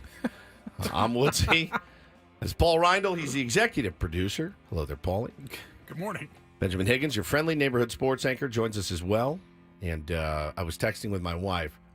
It happened to me twice. One of them I remember pretty vividly. The other one I don't. I can see it, and I remember running to the bathroom to vomit, but I don't remember what was the cause of it. But the first one was walking up the ramp at Moonlight Beach.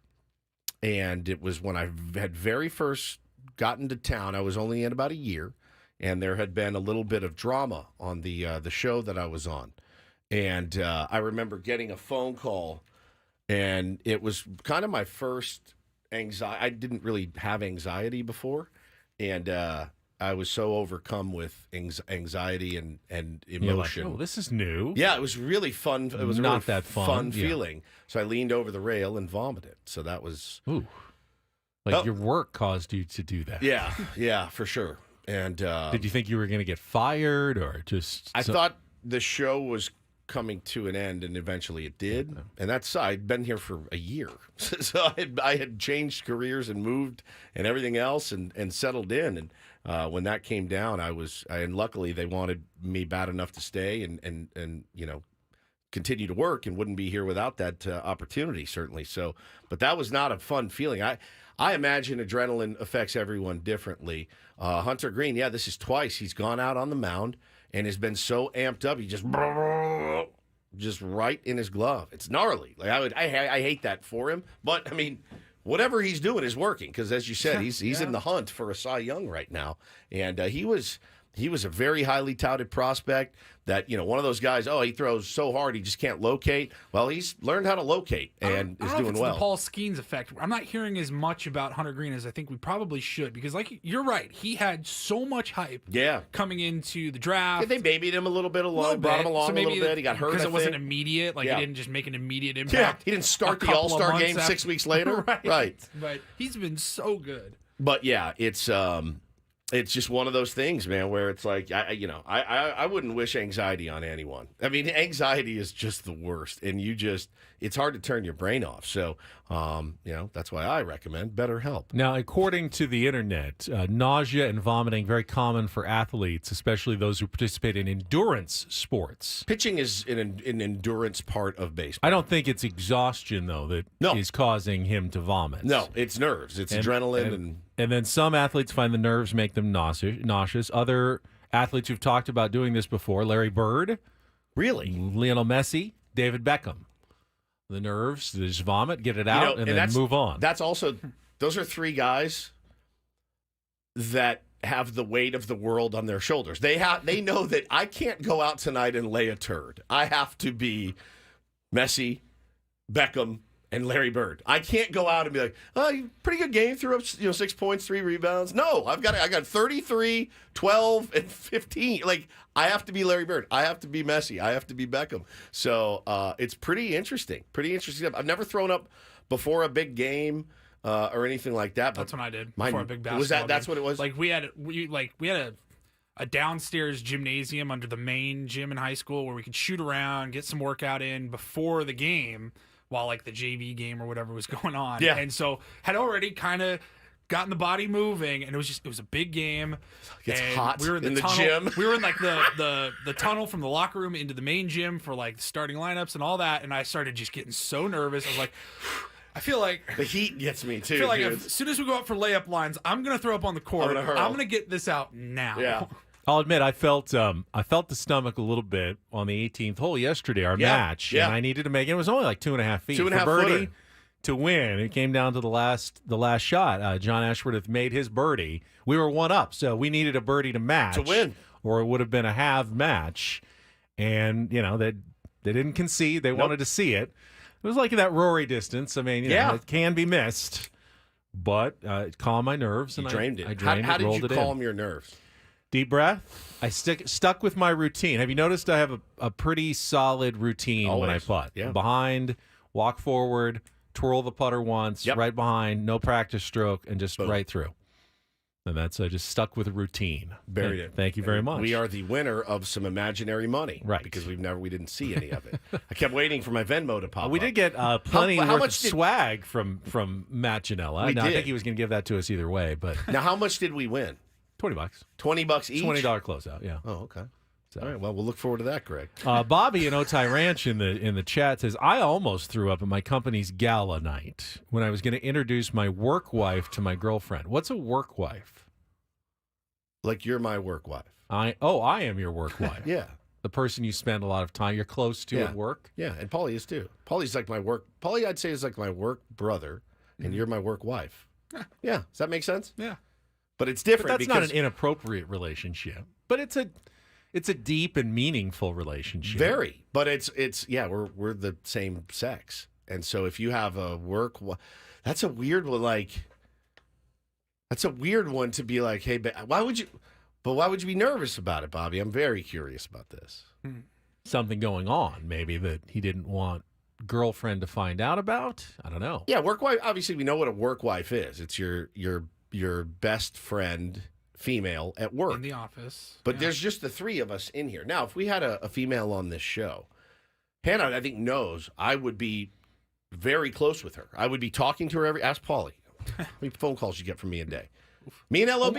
Only two yesterday. Only two yesterday. Lauren, when you had Lauren O'Brien was on your show. She was on my show. She's been on our show. She's insanely talented. She was kind of my work wife, and I would spend like hours on the phone with her. Very not intimate in the sense of physical, but an intimate relationship. Confiding in her, she confiding in me. Now, Jay says work wife is someone you date if you were single.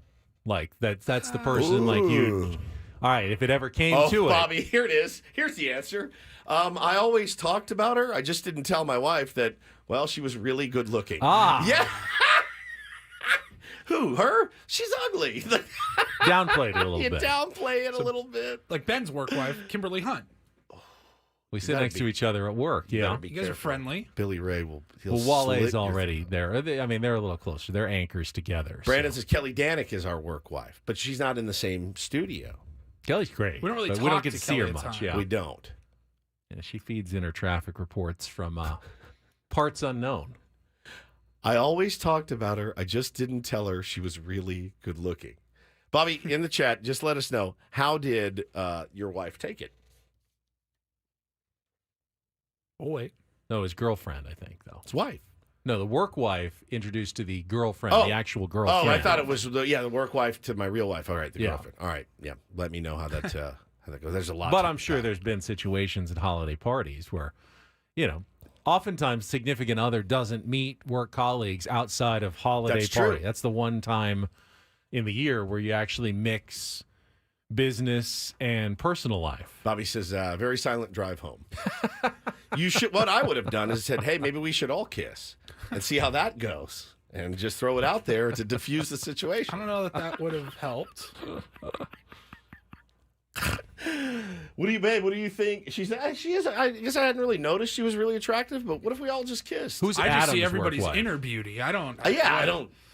You're the only one for me. But if it's something that you wanted to do, I would support that. Who's Adam's work Yeah. wife? I don't know. Like, it could be any of us. Could be any of us. Probably me.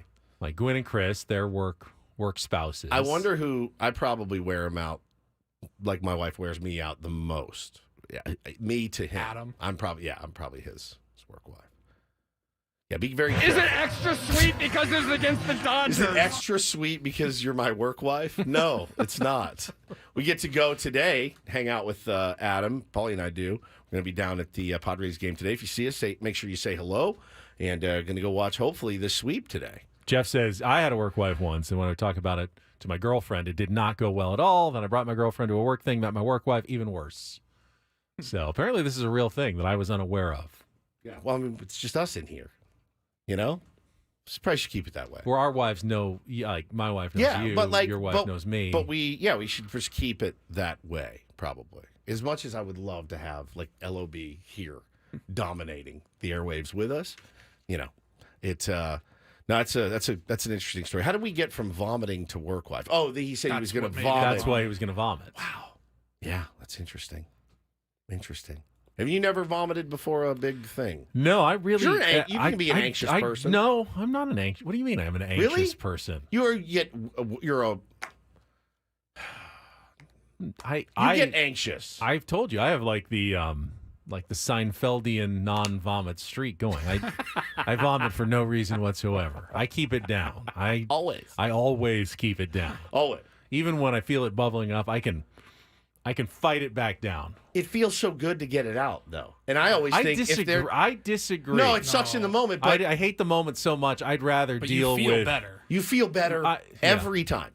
I'd rather just fight it down. I do not want to have that feeling of it coming back up. It like sucks. I'm dying. I hate that. But then when you're done, you're good. Carlos says he's vomit-free since 93. That's a really good streak. It's 30-plus years. Raphael says, would I vomit on a helicopter ride? No, I would vomit before. Before I had to get on it, I would. Hannah says, there's plenty of females I'd be chill with being your work wife. Plenty I would not. Interesting. Very, very interesting. No, it was an interesting conversation. So, these comments are great, man. These are great. Coming up here in the second half of Ben and Woods, we have Bret Boone joining us on a Big League Wednesday. He'll be with us at the bottom of the hour. Always enjoy our baseball conversations with Booney. Love Booney. Did not mention it earlier, but let's ask him about vomit. If he did, I bet he's never vomited. No chance. We will have another pair of tickets to give away to Def Leppard and Journey at Petco Park. Didn't mention that earlier, but the show is on August 30th. Tickets are on sale at Ticketmaster.com, but you'll have a chance to win them coming up here. And we got Paul with his Reindl Report and headlines and going for the sweep today. Early game today, Padres and Pirates. It's a 1:10 start, getaway day for the Pirates who fly back to Pittsburgh after the game. Hopefully, with their season, well, it's already kind of in tatters, but just put the nail in the coffin. Have they lost 9 in a row now? 9. So they're going for the big double-digit 10, losing streak today. I hope to give it to them. I know what we can do in the next segment. Oh, good. I'd like to play the Incorporator. We haven't gotten to that yet. Oh, yeah. Thank you. And Caitlin in the chat asked, Woods, would you vomit at the Fister? I wonder if Don Orsillo vomited when he saw the ghost that he talked about on the broadcast. If you guys missed this last night, talk about it's elite. Right. It's elite television last night. Good content from both radio and television broadcasts of the Padres last night. Coming up next, after Kelly's traffic from wherever Kelly is right now on San Diego's #1 sports station, 97.3 The Fan.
It only happens just a handful of times during the season. But I love when I'm actually in the car, got the radio on, and I hear the Incorporator live. Happened It's last such a night good for me. feeling.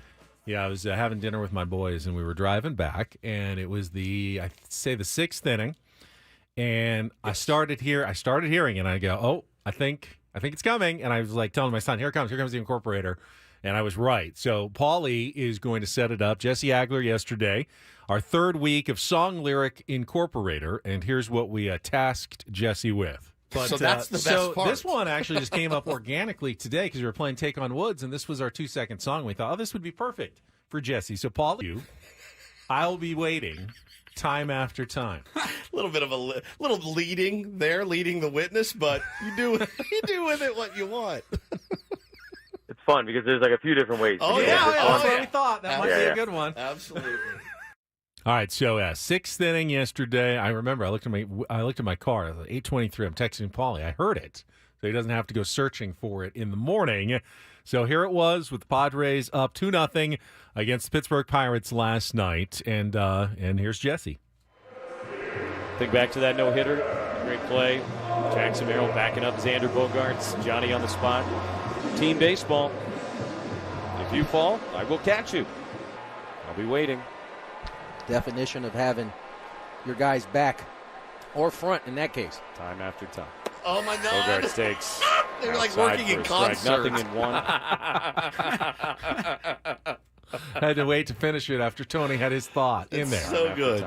That was brilliant. I really like the new direction of the Incorporator with the song lyrics. I think it is really, really giving it a boost of energy. Had to refresh it after 5 years. And it's just incredible that he was able to do that. So good. But yeah, I was watching television last night and finally got the kids down and settled in.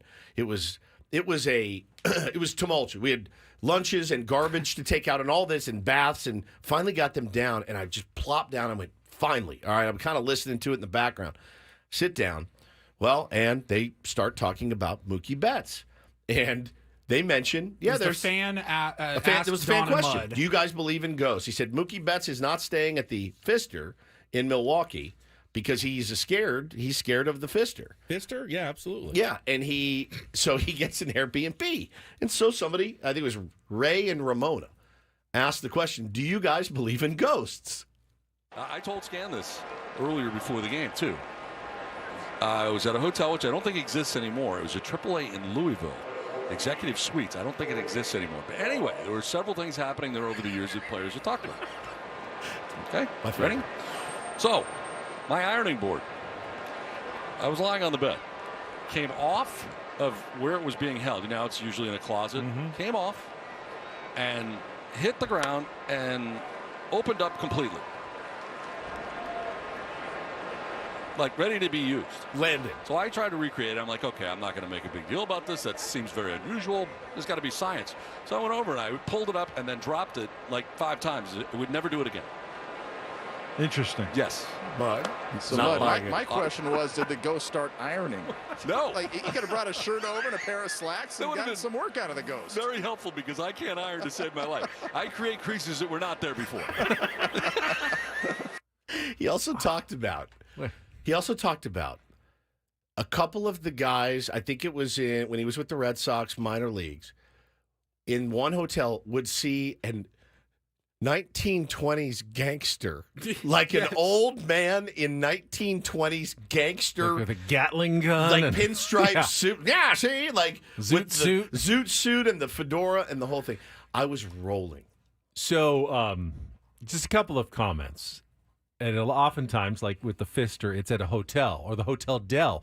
But it's usually like an old historic hotel. Don said his was at the Executive Suites. Sounds like a chain hotel. It definitely was. In Louisville, Kentucky. It's an Adam Klug hotel. Yeah. If there's an option to book us in a nice place or the Executive Suite, he's booking us at the Executive Suite. You don't usually hear about the haunted Comfort Inn. No, you usually don't. It's usually like, it's built on an ancient burial ground. Right. It's built in 1870.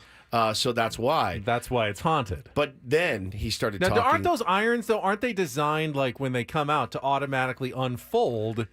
But Don said he tried and he couldn't get it to recreate and unfold itself But and land. I'm assuming the fabric part is out, right? And then it falls and lands somehow, and it's open and standing up, or maybe no. The fabric part's in, so when it folds out, and then you just push it right back into its slot in the closet, right? But and that's so that how one it works. That one could just be happenstance. But where it really got interesting is when he started talking about. He said, seeing knobs turning hot water on and off. He said he looked down and saw the knobs turning. Now that would be enough to get me. That would get me. That's horror movie stuff. That's horror movie stuff. And then Scan weighed in and was talking about some of his old teammates. And there was a hotel that they used to stay at. And essentially he said in the middle of the night, the TV would turn on and start changing channels. And there would be loud bangings and things like that. And he said they would get up and check out of the hotel. Now, I know you're a non-believer in it, but there was something going on. Those stories from Don last night killed me. Part of it is that I just want to be a non-believer because I don't want to have anything else scared. to worry about. Andrew's asking, because I will be sleeping in a historic hotel tonight. We're doing our staycation. Oh, yeah. At the Lafayette, and it opened in 1946. So, Ooh. I mean, if it could, that's 80 years that it's had to get haunted at some point with weird things happening. But hopefully there won't be any weird things that happen. Now, I've never heard of anything at the Lafayette. Have not either.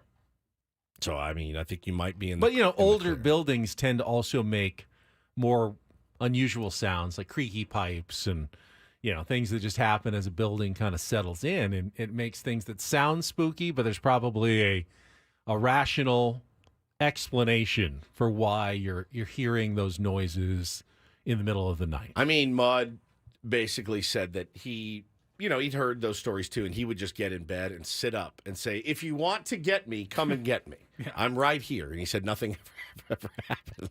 Which is Take the bull by the horns. Take the bull by the horns. Yes, very assertive.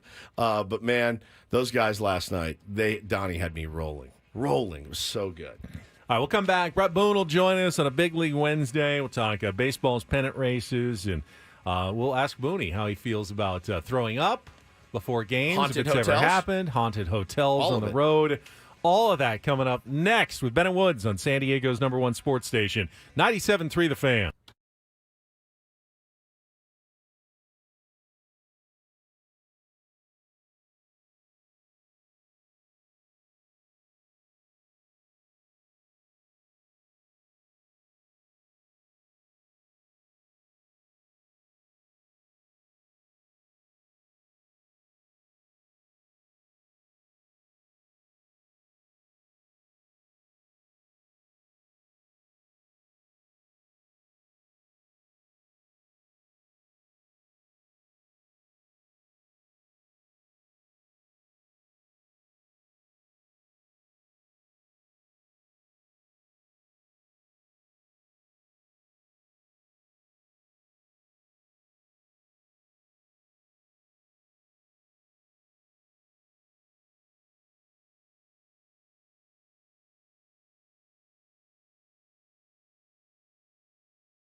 This hour on 97.3 The Fan is brought to you by the Farmer's Dog, fresh human-grade dog food. From a healthier weight to more energy, when you switch your dog's food to the Farmer's Dog, the effects can feel magical. What sorcery is this? None at all. It's just real food made for the health of dogs. Get 50% off your first box at thefarmersdog.com/radio. We're going to talk with Bret Boone. He may or may not know. We have a couple of unusual questions for him. Yes. That is coming up right after a check of traffic here on 97.3 The Fan. From the 97.3 The Fan Traffic Center, here's Kelly Danick. Traffic is sponsored by Air Max, San Diego's highest-rated heating and air company. Visit them at airmax.com. Still seeing plenty of activity on our roads this morning, guys. Crash on the southbound 67 right before the 52-car motorcycle involved. It's in the center divide. Also going to find on westbound 8, just past Greenfield Drive, a collision. No details as to whether that is blocking any lanes. Southbound side of the 163, just before the 8, reports of some sort of debris in middle lanes. Going to find on the northbound side of the 805, just past Bonita, accident in middle lanes. In the North County, Cordell traffic cam shows 2 separate crashes, same spot, south of Bean, just past Valley Parkway. One's in the center divide, other over to the right shoulder. Looking for the best in HVAC? Choose Air Max, San Diego's highest-rated heating and air company. Free diagnostics on all repairs and estimates. See why over 1,300 happy customers have given Air Max 5-star Yelp reviews. See Air Max today at airmax.com. I'm Kelly Danick with Ben & Woods, San Diego's #1 sports station, 97.3 The Fan. Come, my lady, come, my lady, you're my butterfly. We're joined right now by Odyssey MLB insider Bret Boone. Insider calls are presented by Grainger with supplies and solutions for every industry. Grainger has the right product for you. Call, click Grainger.com, or just stop by. Bret, also the host of the Bret Boone podcast, featuring the most notable names in MLB and around sports every week. And Bret, I will start with this topic that we had earlier in the show. Did you ever get so nervous, like before a game, that you threw up? No. No. We didn't think so. I didn't Might think have so. a beer. Might have a beer, but never throw up. We were watching Hunter Green last night. I believe it's the second time that he's taken the mound, grabbed the ball, and just vomited. The nerves, not nerves, I would imagine. It's just adrenaline, right? Adrenaline, maybe a little anxiety. Isn't that well, nerves? I guess that's nerves. Those things combined together That's are true. nerves. That's true. I think it is. Yeah, I think it's something.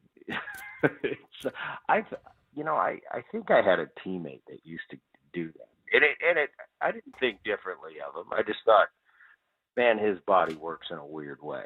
I mean, I'm not going to say I was never the subject of nerves. Of course, butterflies. I remember, my first when I went to the World Series, and I think it was Game 3 at the old Yankee Stadium. I went out before the game to get my sprints in like I did every single day my entire life. And I'd been to Yankee Stadium 20 times. And something was different, though. It was Game 3. I looked around and something came over me. It wasn't a throw up come over me, but it was something different.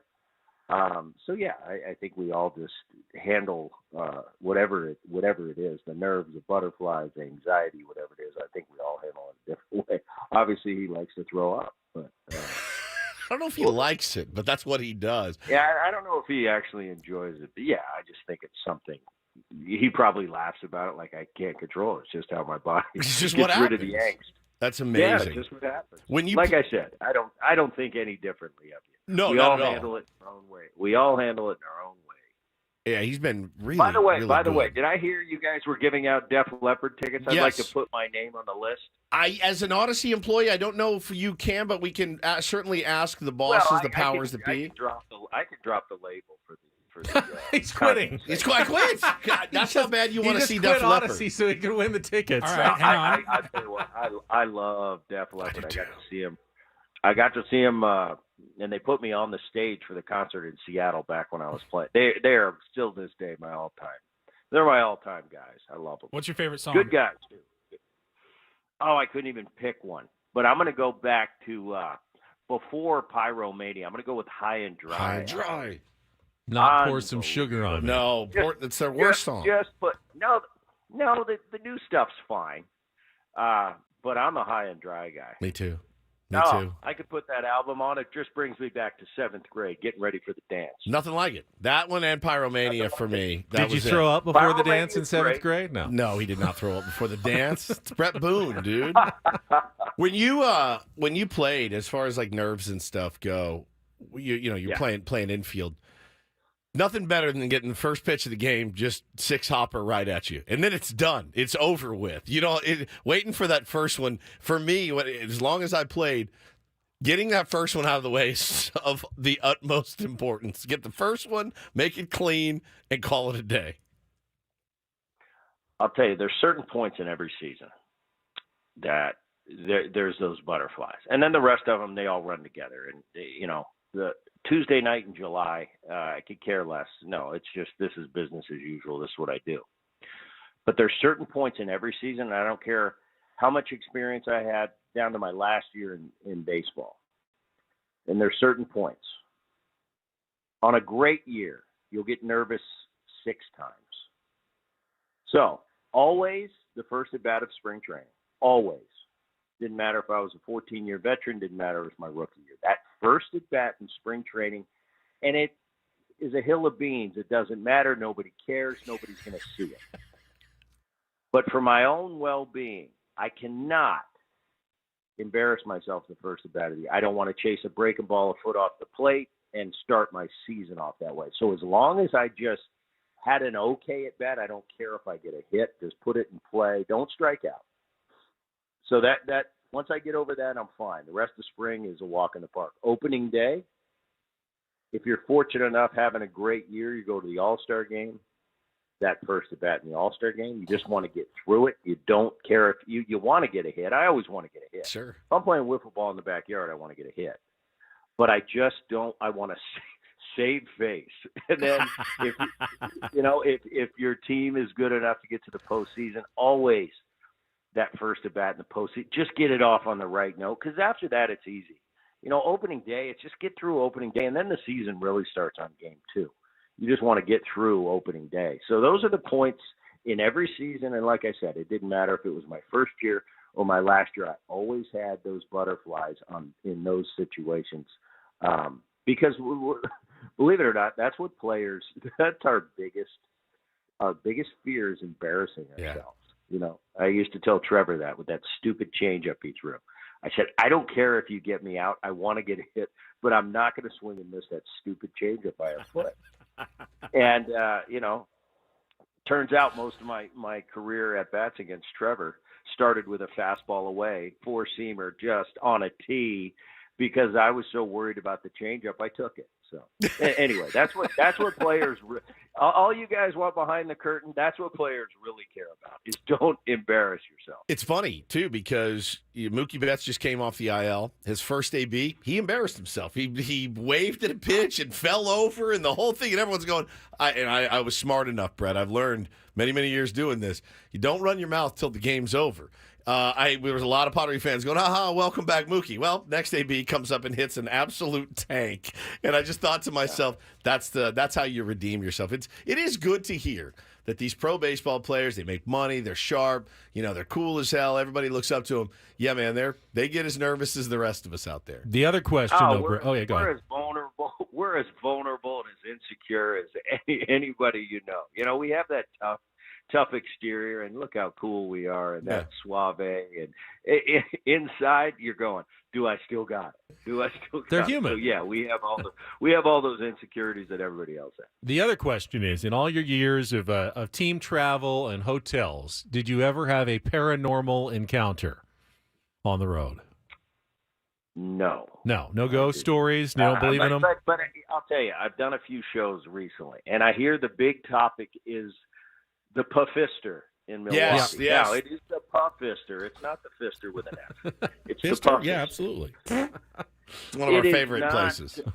It's probably the worst hotel on that big league circuit. And for the most part, we all the teams, there's some changes, but for the most part, we all kind of stay whatever cities we go to. Most of the teams kind of stay in the same place. Now, when I was playing with the Mariners, we'd stay at a different place when we went to Dallas, then maybe because of the relationship with the organization or whatever. But for the most part, we kind of stay in the same Hiltons, the same Hyatt. So we all have stories. And the Fister was always kind of, everybody would laugh. Oh, how was the Fister? Because it's supposed to be haunted. I never saw anything there.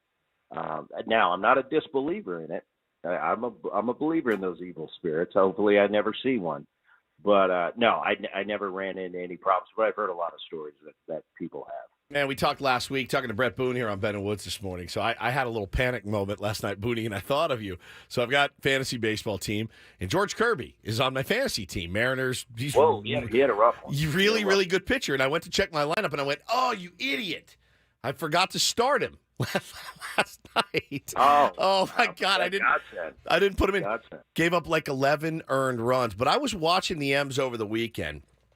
And it was pretty to see what Arozarena has brought to that team has been pretty incredible, man. He has changed kind of, and then watching Cal Raleigh and those guys. I know we talk Padres and we talk Mariners too, but to see what Arozarena has done, I think that was a really, really elite pickup for them.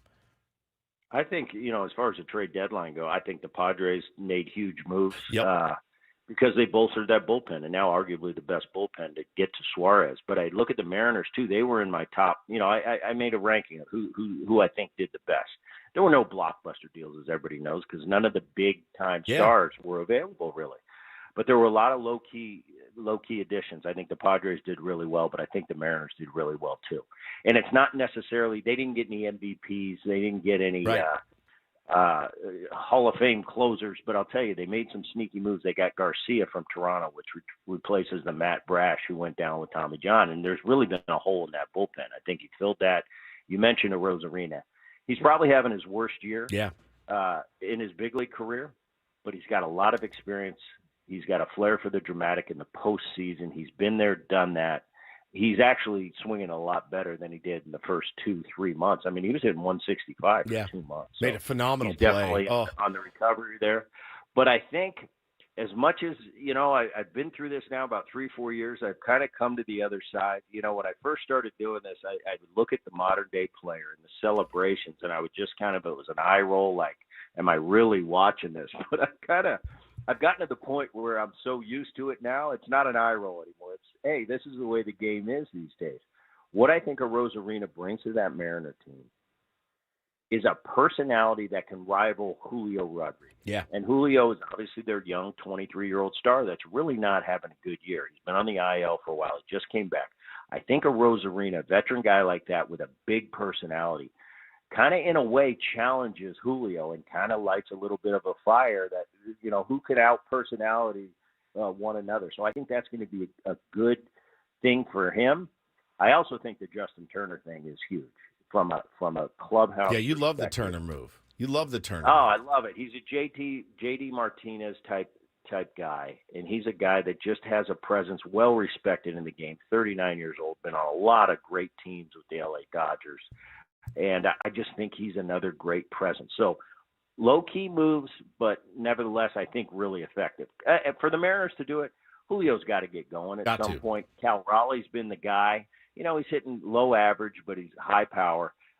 Great backstop for that Mariner team. Really handles that pitching staff. And, for my money, the best pitching staff 1 through 5 in baseball. Really handles them well. But they're going to need Robles has also been a nice addition coming over from the Washington Nationals. He does a really nice job for him. Crawford's still out on the IL. Their shortstop, they need him back.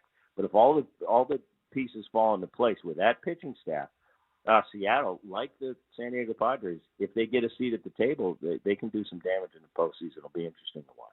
Talking to Bret Boone, Insider Calls brought to you by Grainger. And Bret, Padres have won for the first time in franchise history 18 of 21 games. And I went back and looked because I figured you'd gone through this, and you did. In 2001, the Mariners won 15 straight and 20 of 22, late May, early June. And what do you remember about that, about a team being as locked in as you guys were then and as the Padres seem to be right now? Well, that was a mediocre month for us in 2001. 22. We're used to winning 24. No, I'm kidding. That 2001 season, it was different. We've talked about it before. It was a magic carpet ride. It was like nothing I ever have been through in my professional career to that point. I was on some great teams in Cincinnati in 94, 95, a great Braves team in 1999. We won 100 and I forget, we won 103, 104. But that Seattle team winning 116, it's like we never lost.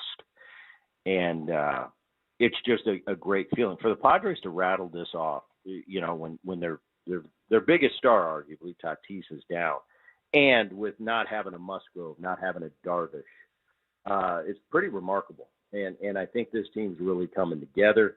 They're at top at all the offensive categories in the National League, or near the top. This is just a really good team. And you mentioned, and I heard you guys talking about the additions you made at the All-Star or at the trading deadline. It really bolstered that bullpen. And I think in today's game, 2024, I think that big-time bullpen plays really big in the postseason. So the Padres shored that up. You got Musgrove back. He pitched 4 1/3 the other day, gave up no great. runs. I saw him getting interviewed last night in the Padres win over Pittsburgh, the second one. And he had really good things to say, and it didn't, it kind of confidently saying, "Hey, I felt great. It's great to be back." There was no indecisiveness in his voice, so it's paramount, I think, for the Padres to have Musgrove at the top of that rotation. He's been kind of the rock in the last 3 or 4 years in San Diego, and to have him back into feeling healthy and he didn't have any. He wasn't wavering like, "Oh, it felt kind of good." No, he said it feels good and I'm ready to go. So that's huge. They won 9 of 10, along with the 18-3. Man, they're knocking on the door to the LA Dodgers, 3.5 back. The problem is right now, LA's not losing either. They've won 5 straight. Yep. The Diamondbacks have won 9 of 10. So they're really not making as much hay as they should be with this run, but they put themselves in real good position to go to the postseason. And as we know, it's not about – you always want to win the division. You always want to raise that flag that you won the division. But in today's game, it's just not that important. No, it's get there. The table. Yep. Get and there. This Padre team is really good, and they're making a big case. They're gonna have a chance. Brett, we are out of time. Thank you as We love always. you. Thank you. Appreciate it, and I'll share a little factoid about that 15-game winning streak for the Mariners on the other end. Again, thanks to Bret Boone, Reindl Report, and more. Final hour of Ben and Woods coming up next on 97.3 The Fan. That guy can talk, and I love it. It gets me nervous.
I had to wrap up Bret Boone a little quickly there, but that's just because Bret's so good and can tell stories and talk baseball with us so much. But Odyssey insider Bret Boone, calls presented by Grainger with supplies and solutions for every industry. Grainger has the right product for you. Call, click Grainger.com, or just stop by. And I asked him about that 15-game winning streak, part of that incredible 2001 Mariners regular season.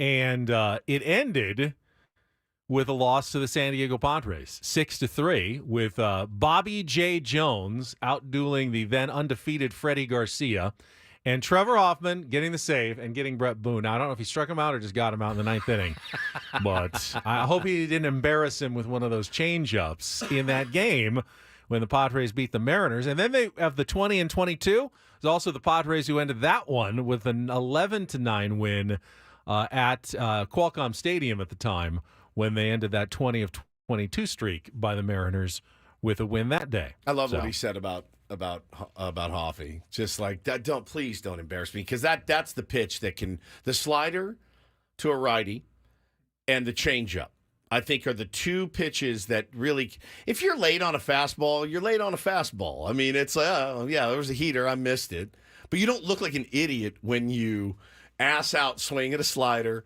or when you start your swing and you're already done and that ball hasn't gotten anywhere near home plate because Trevor Hoffman just broke a changeup. They really make you look like a fool. I think we're more understanding now that people like Pitching Ninja exist, and you can see the like the pitch that looks exactly the same, the halfway, tunneling and all the that. tunneling, Yes. and going.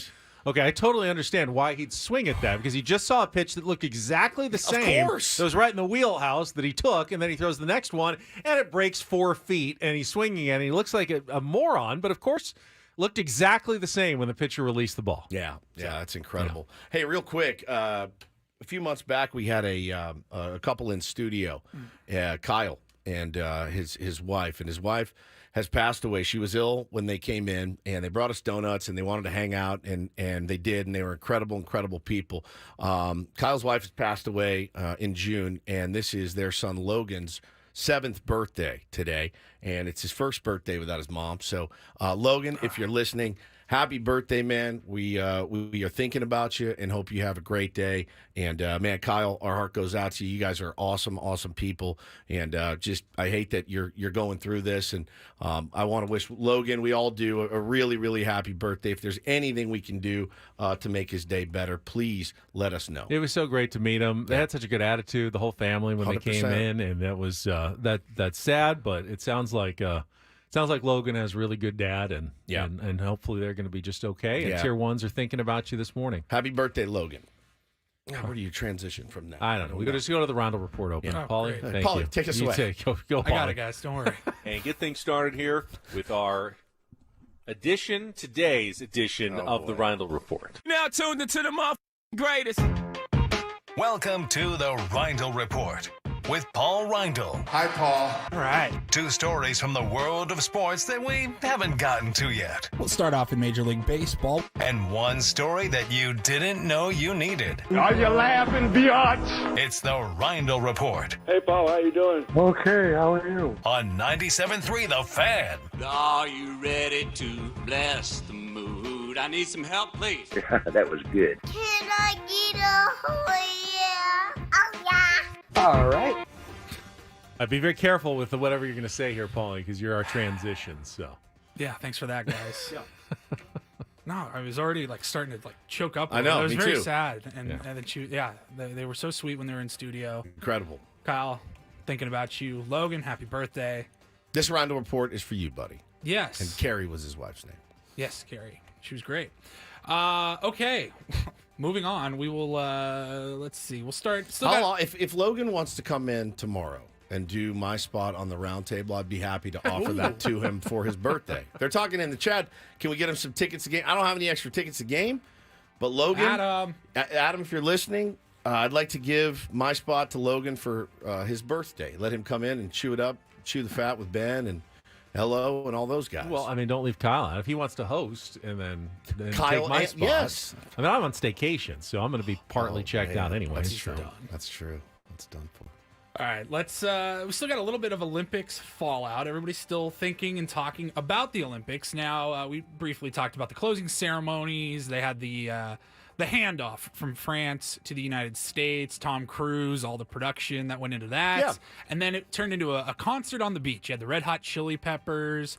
You had Billie Eilish. I think they were in Venice or Santa Monica there on the beach, and you had Snoop Dogg because, of course, he was getting paid like $500,000 a day for his Olympics coverage. I don't like the Olympics much, but if you want to stroke me $500K a day, I will be Why? Lord The Olympia. Welcome to the Olympics. It's your old pal Woodsy. Why, the Olympics. Simply the best. So Snoop got on stage, he performed a song, and then afterwards you heard Dr. Dre's music, and Dr. Dre came out, and he performed with Snoop. And so Dr. Dre was doing an interview, I believe this was yesterday, with Entertainment Tonight, and they asked him about the Olympics, and as an icon in Los Angeles, he's going to be heavily involved in 4 years, but he doesn't want to just be like a spokesperson, kind of like what Snoop was.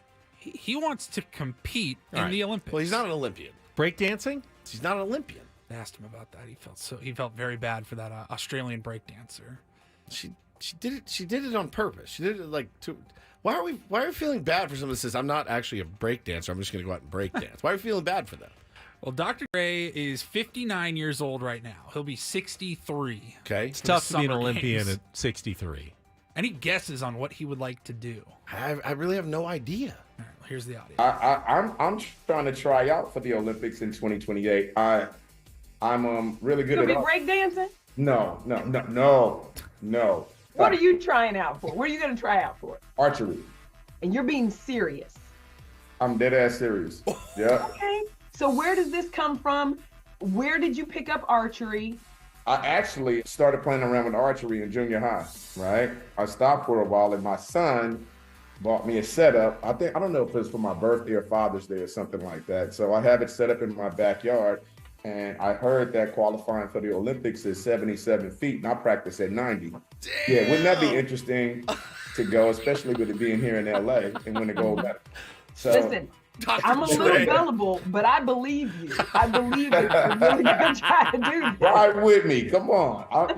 I feel like I can do anything. So he said he practices at a further range 90. than what you need for qualifying for the Olympics. I saw a video that was posted. He literally, he just walked up, grabbed a bow, and just boom. So he did? Yeah. Oh, yeah. I don't know if there was some confusion there because he said 70 feet and he practices at 90. The Olympic archery is 70 meters, which is 230 feet. Okay, so he's about... That's like 3/4 of a football field that they're doing in archery. Unless he meant 90 meters as well. Maybe he did, but that's 90. Where would you find a range to be shooting arrows 90 meters away? That's a long Like you can't way. do that in the backyard. That's have you seen that's his? an entire. Well, that's true. Have you seen his Dr. Dre backyard? probably has a pretty big backyard. Dr. Dre is worth $400 million. I think if he wants to find an archery That's like, where's he setup- gonna? Where's the guy with $400 million going to find 200 meters? There's no way. It doesn't make any In sense. Los Angeles. He may actually have it in his backyard. That is funny as hell that he thought it was feet. Hey, I can do this. He gets up there. He's like, whoa, Why am I so far back here? He shows up in the local YMCA for qualifying, and he's like, why is it so far I can't away? even see the target. It's You know what? far away. Never mind. All right. That would be the greatest thing of all time. Now, this next story is interesting. I actually got in the car this morning, and the show that's on before us, CBS Sports Radio, Maggie and Perloff. they had New York Post columnist Ian O'Connor on their show. Okay. And I kind of jumped right into the middle of it, so I was kind of figuring out what's going on here. What are they talking about? Post columnist Ian O'Connor has a new book coming out on August 20th, next Monday. yeah. And it is called Out of the Shadows, The Mystery of Aaron Rodgers. Oh, boy. And the story, he tells the story from all different angles, from Aaron Rodgers' friends, his parents, Aaron Rodgers himself. And it focuses on, look, we've talked about Aaron Rodgers a lot. I think like him or hate him, and I'm kind of in the latter there. It's been really hard to like him, I think, the last few years. He's an interesting cat. Yeah, I mean, he's a very interesting dude. Very interesting guy. And I think they talk about the ayahuasca stuff. Yeah. But they talk about his family life, which has been public fodder now for like 10 years. Yeah, he's estranged from his family. Yes. Yeah. And it focuses Which is on not, that. by the way, it's not uncommon. Talks about not uncommon at all. He really. dated Olivia Munn from 2014 to 2017. And it says here, depending on who you ask, their relationship was either the catalyst for Rodgers no longer speaking to his family, or a facade used by the quarterback to hide the real reason for the fracture, or by his family to hide the real reason.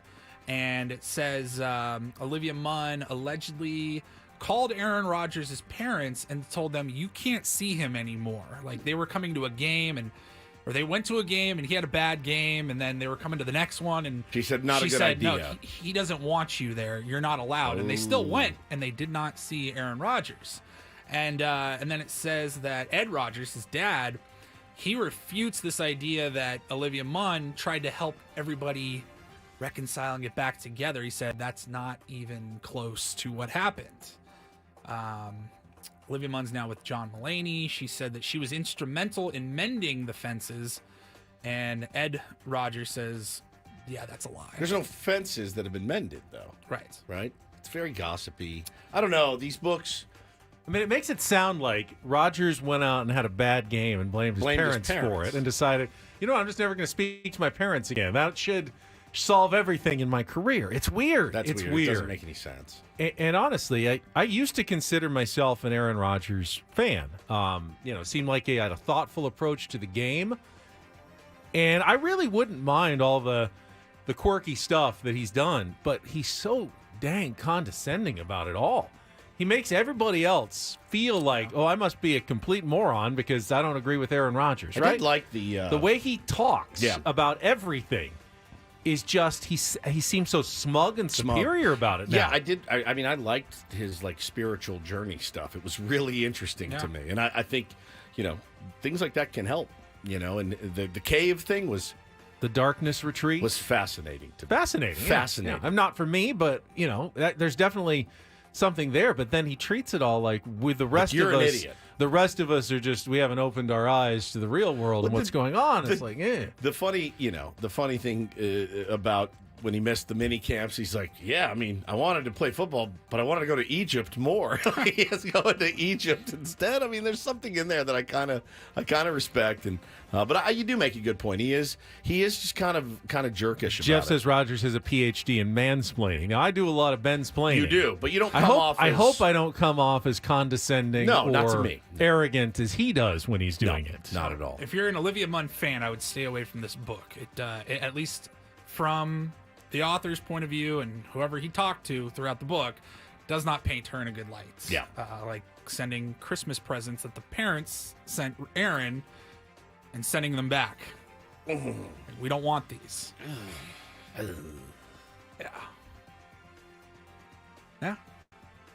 I don't know if I'll read it. I don't think I will. I don't think I will either.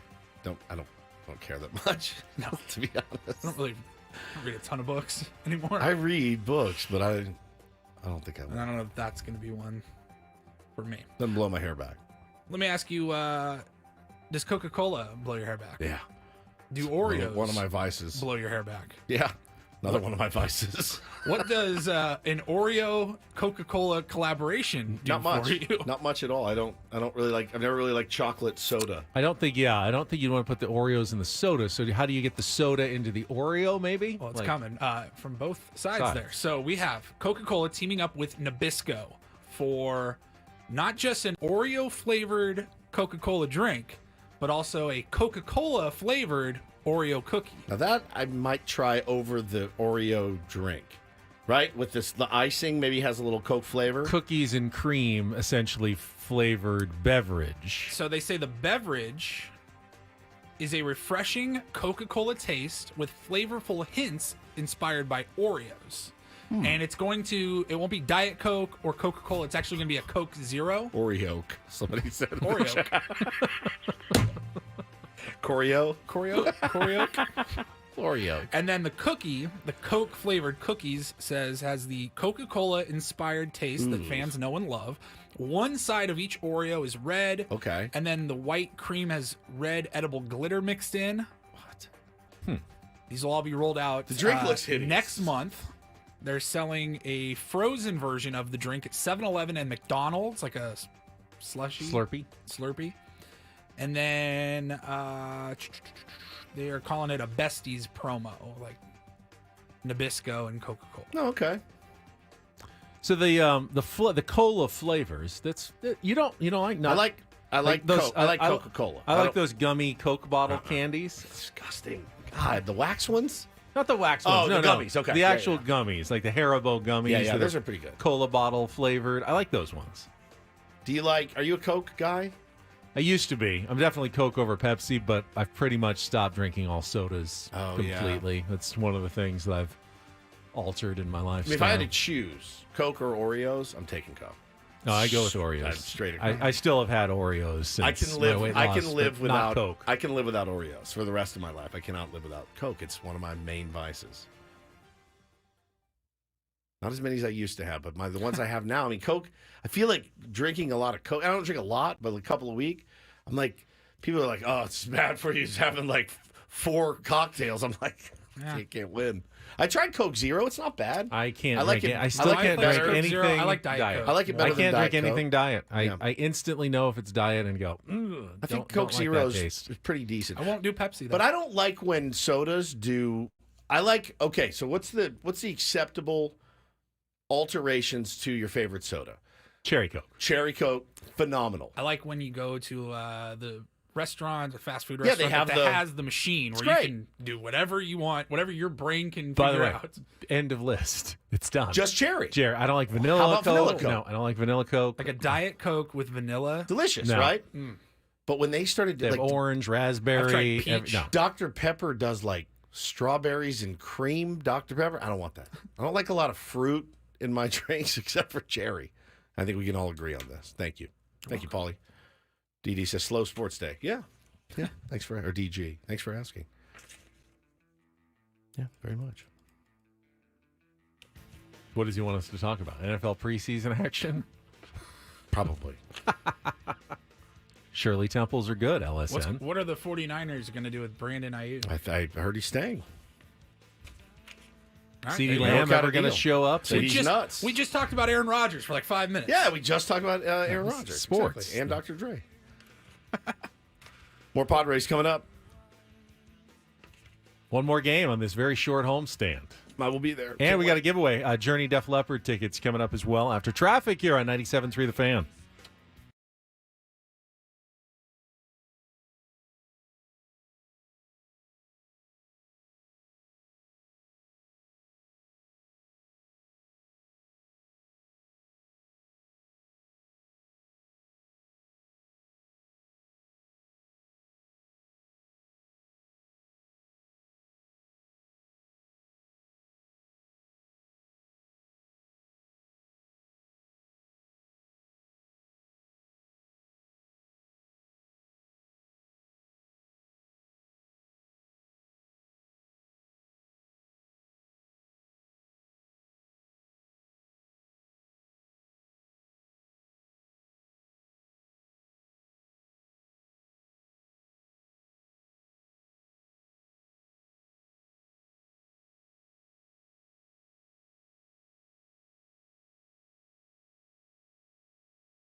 4 hours every day, plus watching the games every night. Plus a round table. Plus the round table. Yeah. Weekends. I mean, you know, our life is fairly Padres-centric, as I know a lot of the Tier 1's lives are. I'm always shocked of the things that I don't know about the San Diego Padres, and this just came into my feed during the break.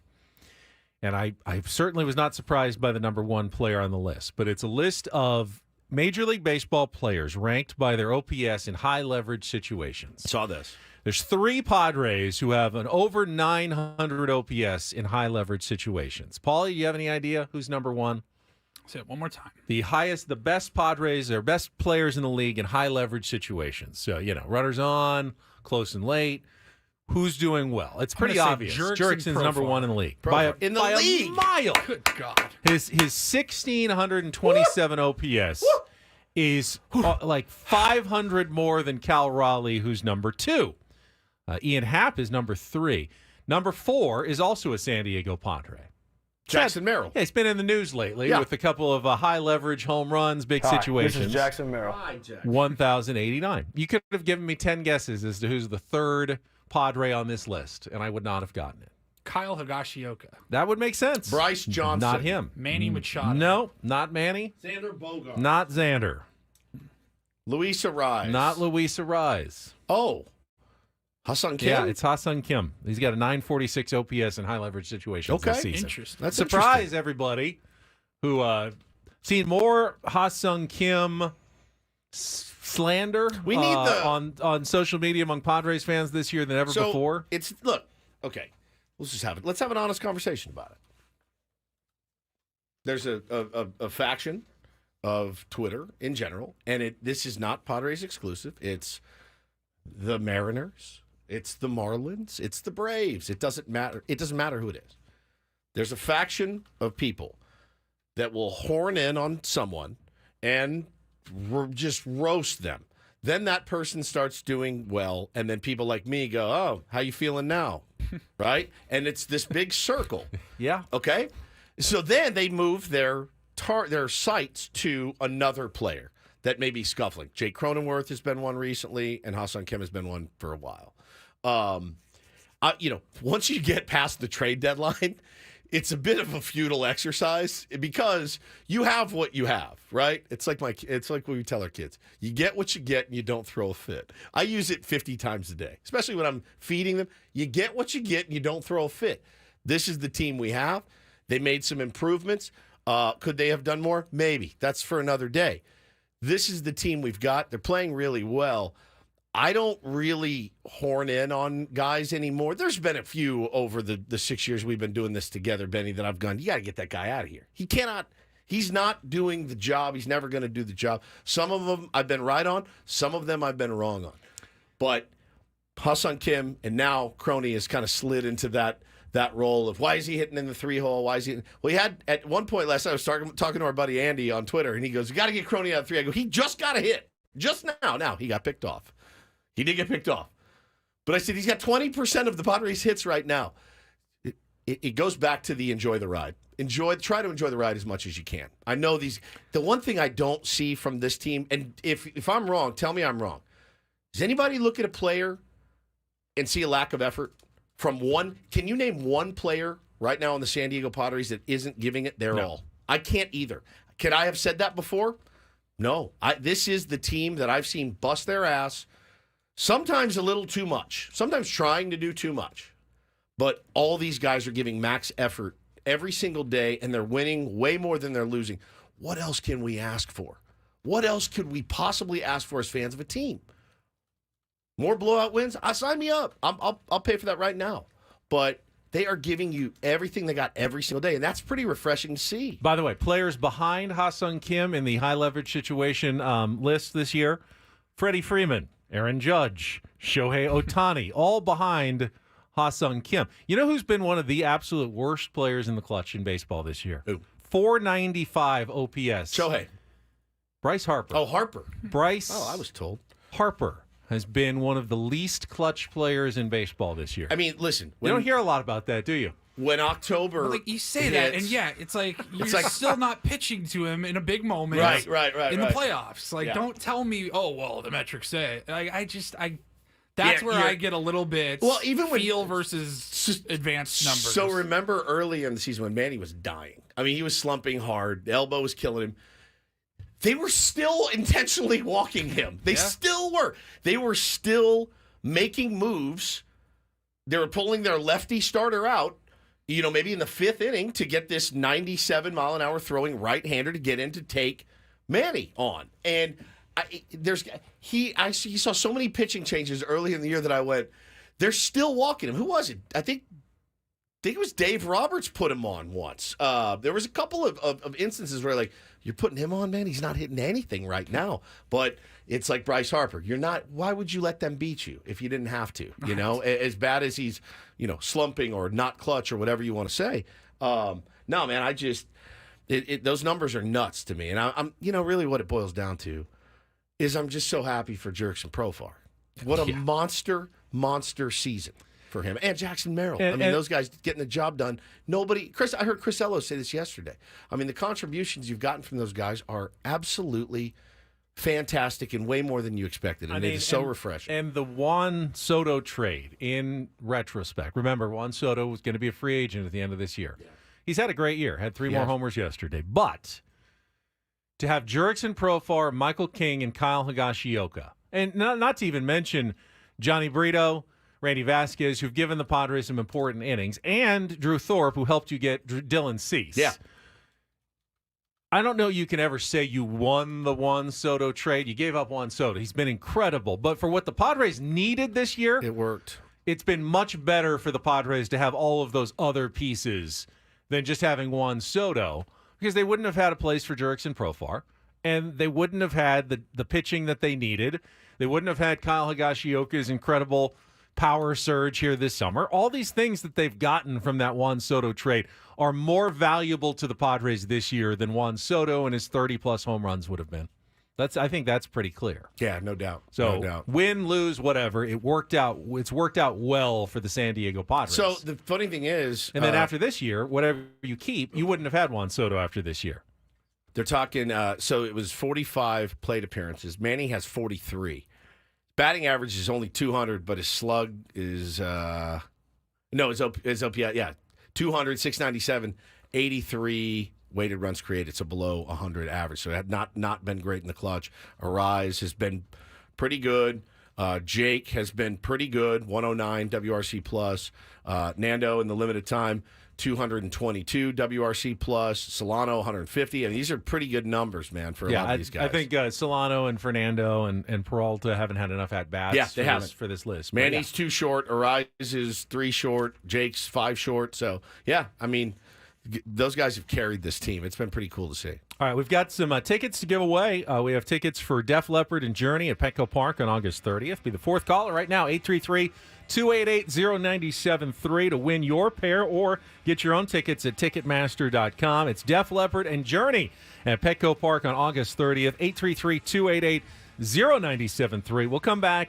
Look at the final matchup of the series of the season against the Pittsburgh Pirates of the homestand.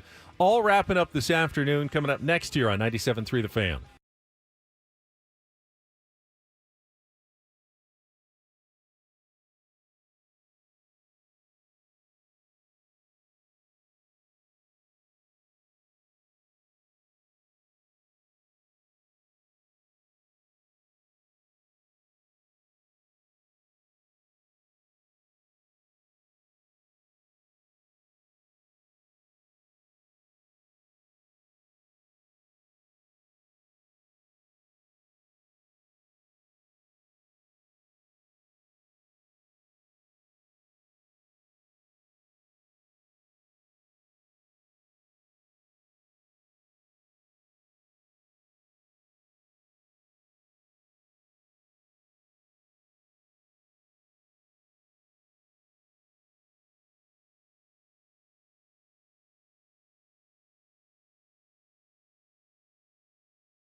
Congratulations to Tom on the concert tickets to Def Leppard and Journey at Petco Park. Assuming we'll have more tomorrow. These are weekly sort of things. Paul, not sure, so. Yes, we will. We will have All more week tomorrow. long. All week long. So if you didn't win today, tune in tomorrow. Maybe we'll give them away at a different time tomorrow. Maybe Keep you we'll- on your toes. Could do a bit where, like, I pour some sugar on you. Oh, I get it. Because of the Def Leppard song title. Yeah. Well, that gets kind of messy and sticky. A little bit. Then I'd have to go to the bathroom and clean it all up. Yeah. You just went to the bathroom, didn't you? Just a couple minutes ago. I dodged a bullet. I dodged a real bullet, you guys. Might not be what you're thinking, but Woodsy will explain after a check of traffic here on 97.3 The Fan. From the 97.3 The Fan Traffic Center, here's Kelly Danick. Traffic is sponsored by Air Max, San Diego's highest rated heating and air company. Visit them at airmax.com. Well, guys, we still have a few problems out here. One of them is this accident on westbound 54 at National City Boulevard. A couple vehicles involved are over to the right shoulder. Crash on westbound 52 at Fanita. That's over to the right shoulder. Quiddell traffic cam shows a collision on the South 5 coastline at Santa Fe Drive. It's blocking the fast lane. Looking for the best in HVAC? Choose Air Max, San Diego's highest rated heating and air company with free diagnostics on all repairs and estimates. See why over 1,300 happy customers have given Air Max 5-star Yelp reviews. See Air Max today at airmax.com. I'm Kelly Danick with Ben & Woods, San Diego's #1 sports station, 97.3 The Fan. I really liked your tease there. You just went to the bathroom, didn't you? In a normal way. Like Number 2. No! It's not unusual for either of us to use the restroom during the show. It actually is unusual for Paulie to ever use the restroom during the show. I get spooked when I see him, and they're like, what are you doing in Something here? different between being in your 30s and 40s, apparently, Yeah, and almost being able to hold 50s. it for 4 hours is just, yes, there's a difference there. So I did not poop. This is not poop talk. No, it's Tim. not. It's not knowing someone else was in the bathroom with you. Correct. I dodged a huge bullet. I guess it kind of is poop talk because I didn't see this person in the bathroom, and he's walking by right now. Going to the bathroom again? He was just Is he in all there. right? He was just Oh my in God, there. he was just in there. Hey, are you okay, Adam? No. No. Okay? Oh, he's just getting a towel, paper towel. Okay. So I told you guys when I was in Hawaii, we went down and had some Hawaiian barbecue, and I was eating some ribs, and I guess I got a piece of bone in there, and I cracked my tooth. Like, there's like part of my, I think it's crown missing. So I need to get that fixed. I also had a cleaning scheduled for yesterday at 11 a.m. And it had been on the calendar for a while. So we were supposed to play golf with Adam Jones. So I canceled. I moved it. I moved it to Thursday, tomorrow at 11 a.m. Completely Well, forgetting. that doesn't work. Completely forgetting that we had the 97.3 The Fan Roundtable, brought to you by Roundtable Pizza. How could you forget? Commercial free. I've been out of the game for so long, Paulie. I was on vacation. We had Still on island time. I was on island time. We had a game last week, so there was no round There's no table. round So tables. it's been a while since you've been at a round table. So I just forgot that we had it. So I called and rescheduled my dentist appointment. So then I was sitting here and I just realized, oh my God, I just remembered we have a round table and I have a dentist appointment. So I had to call back. So I was going pee, and then I also made the phone call, kill two birds with one stone. Which is weird. You couldn't just wait until No, after because we had 2 minutes left. Yeah. I had to go number one, and I had to do this thing before we got back on the air. You don't want me sitting here while we're on the air going, oh, yeah. Well, that's true, too. Right? So and I was certainly don't want you sitting here going number one. So. Right, exactly. So that's your options. So I go in, and I'm like, yep, I'm so sorry. I totally forgot. I have an extra hour of work tomorrow, and it's at 11, and there's no way I can be down there by 11. Can we move it? And she said, no problem. How about noon? I said, great, no problem. So 12 o'clock tomorrow, I'll be at the dentist. What I didn't realize is that Big Boss Man, or Little Boss Man, as it were, was sitting in one of the stalls, listening to my every word. Now, he heard me in there talking, and he came in. He goes, I was kind of waiting for you to like trash me on the phone call. Whatever you were rescheduling, I was waiting for you to start pounding me about it. And I said, no, I would never.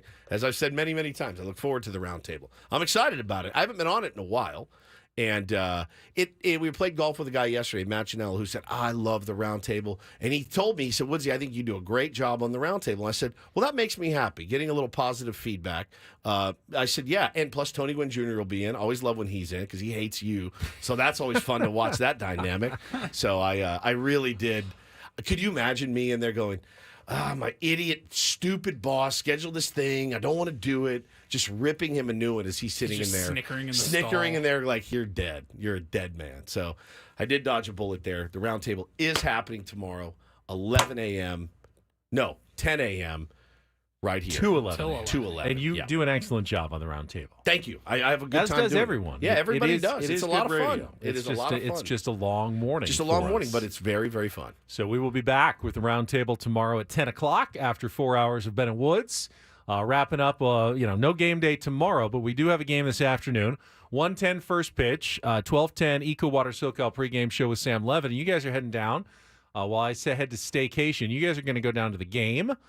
Check out things that are going on here before the Padres hit the road. Matchup today is Martin Perez making his third start with the San Diego Padres and facing his former team. Yeah, buddy. The Pittsburgh Pirates. So see how familiar they are with their ex-teammate. Padres will be going up against right-hander Mitch Keller. Had a pretty good season. He's 10-6 with a 3.56 ERA. Now, his last start, he got roughed up by the Dodgers. I was watching that one. 7 runs, 7 hits, 4 innings. Let's keep those vibes going. That ended a streak, though, of 5 straight starts in which he allowed 2 runs or fewer. Well, he has been pitching fairly well recently, except for his last start. Well, and listen, we've said about this team before. It's not super sustainable to wait till the 6th and 7th inning to score your runs, but they did score one early last night when they probably should have had maybe a couple more. But sometimes the other team makes great plays. G1 Bay made a really nice play on the Manny Machado sinking line drive or bloop, whatever it was, and held them to 1 run. But would love to see them get off to a good start today. Martin Perez, knock on wood, has been outstanding since he's been here. Would just like to see more of the same. Keep doing exactly what you're doing, and not a lineup that really scares you very much. Brian Reynolds continues to mash against the Padres, but if you can keep him in check and see what happens. You got lefty with Reynolds, lefty with Tellez. There's G1 Bay, like a bunch of lefties in the lineup. Do your work today, man, and let's get this guy some runs early. And he needs to once again probably do what he did in the first 2 starts, and he 6 innings and 7 innings for Perez. And with a likely limited bullpen again today, after the whole discussion last night about using those high leverage relievers, would not be surprised if Tanner Scott is getting a blow, if Robert Suarez is getting a blow, that they can't go to those same guys every single day. Even though, Mike Shildt pushed back a little bit on the questioning. We played that audio, somewhat, the awkward exchange in the postgame show. But, Mike Shildt was right. He wanted to win that game, but now he'll figure out who's going. Now, hopefully Adrian Morejon, who's been out the last couple of games with the flu and unused, is he back? Is he ready to go? Can they use him? Jeremiah Estrada, will he be ready? Sean Reynolds. You're going to have to maybe rely on some other arms Yuki's today. Ready. Yep, Yuki's ready to go. That'll be easier if Martin Perez can go another 6 or 7 like he did in those previous 2 starts. Very efficient. He just 80 and 90 pitches, gave up 3 hits both times. He's been fantastic. Really good competitor, man. Really you can tell he loves to compete out there. He's always talking to himself after an inning I really like that pickup so far. It's the anti-Rich Hill from last year. Hopefully that continues today. And that dates back. His last start with the Pirates was 6 innings, 4 hits, no runs as well. So a run of 3 straight really good starts for Martin Perez. And the Padres really need one today. And then that gets them to an off day, travel day off day, where they're going to fly to Colorado, but not until later in the day because Tony is going to be here. But that'll be a chance to reset the bullpen. And then you gear up because after tomorrow, it's not that place is not the recipe for resetting. Not really, bullpen. But the day off is. The day off is. But then you've got 3 in Colorado, starting 18 games in 18 days. Could you pick a worse place? Better to start there or finish there? Start. Yeah, that's a good question. I don't know the answer to They're it. Both. There's drawbacks to both. Maybe that's a question for the skipper on Friday. If you had to choose your schedule, would 18 and 18.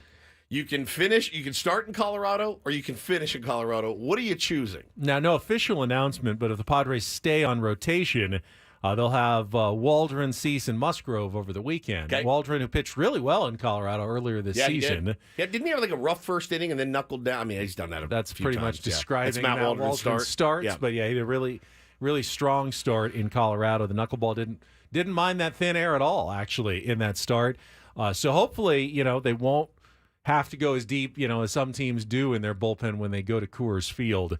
But that's then. This is now. Today, first, you want to finish strong against the Pirates. You already won 8 straight series. Haven't done that since 2007. Crazy. You're going for the sweep, the series sweep, the season series sweep, and you've never swept 2 season series against teams before with 6 or more games, right? Was that franchise history? Yeah, if they do the history. Nationals and they do the Pirates again today, they'll have swept 2 season series here, all essentially right since the All-Star break. Yep. So, yeah, really, really good stuff. Got to keep it rolling today, man. But offense would be nice. Offense would be find some of that. Would be really, really nice. They're grinding though. They are grinding. Got to tip my hat to them. Do like the grit squad, but would love to see the blowout squad today. Other matchups to watch. Obviously, the Dodgers have won 5 in a row. They'll try to sweep the Milwaukee Brewers. That's a 5-10 start. Walker Buehler against Frankie Montas. Will the Arizona Diamondbacks lose one? They will host the Rockies. That's actually a 12:40 game in Arizona. Tanner Gordon against Jordan Montgomery. And then wildcard race, Atlanta and San Francisco wrap up their series. That's a night game, 6:45. Grant Holmes for the Braves. Robbie Ray. Almost a must-win game, I would say, for San Francisco. They get swept in that series. That's the team they're trying to chase down. Atlanta's the one that they need to chase down to get a playoff spot. That's a pretty important game for Bob Melvin's Giants after losing the first 2 games of that series. The guys we played with yesterday asked us both, what did you guys think of Bob Melvin? And we said, we like Bob. We absolutely like Bob. Bob was always good to us.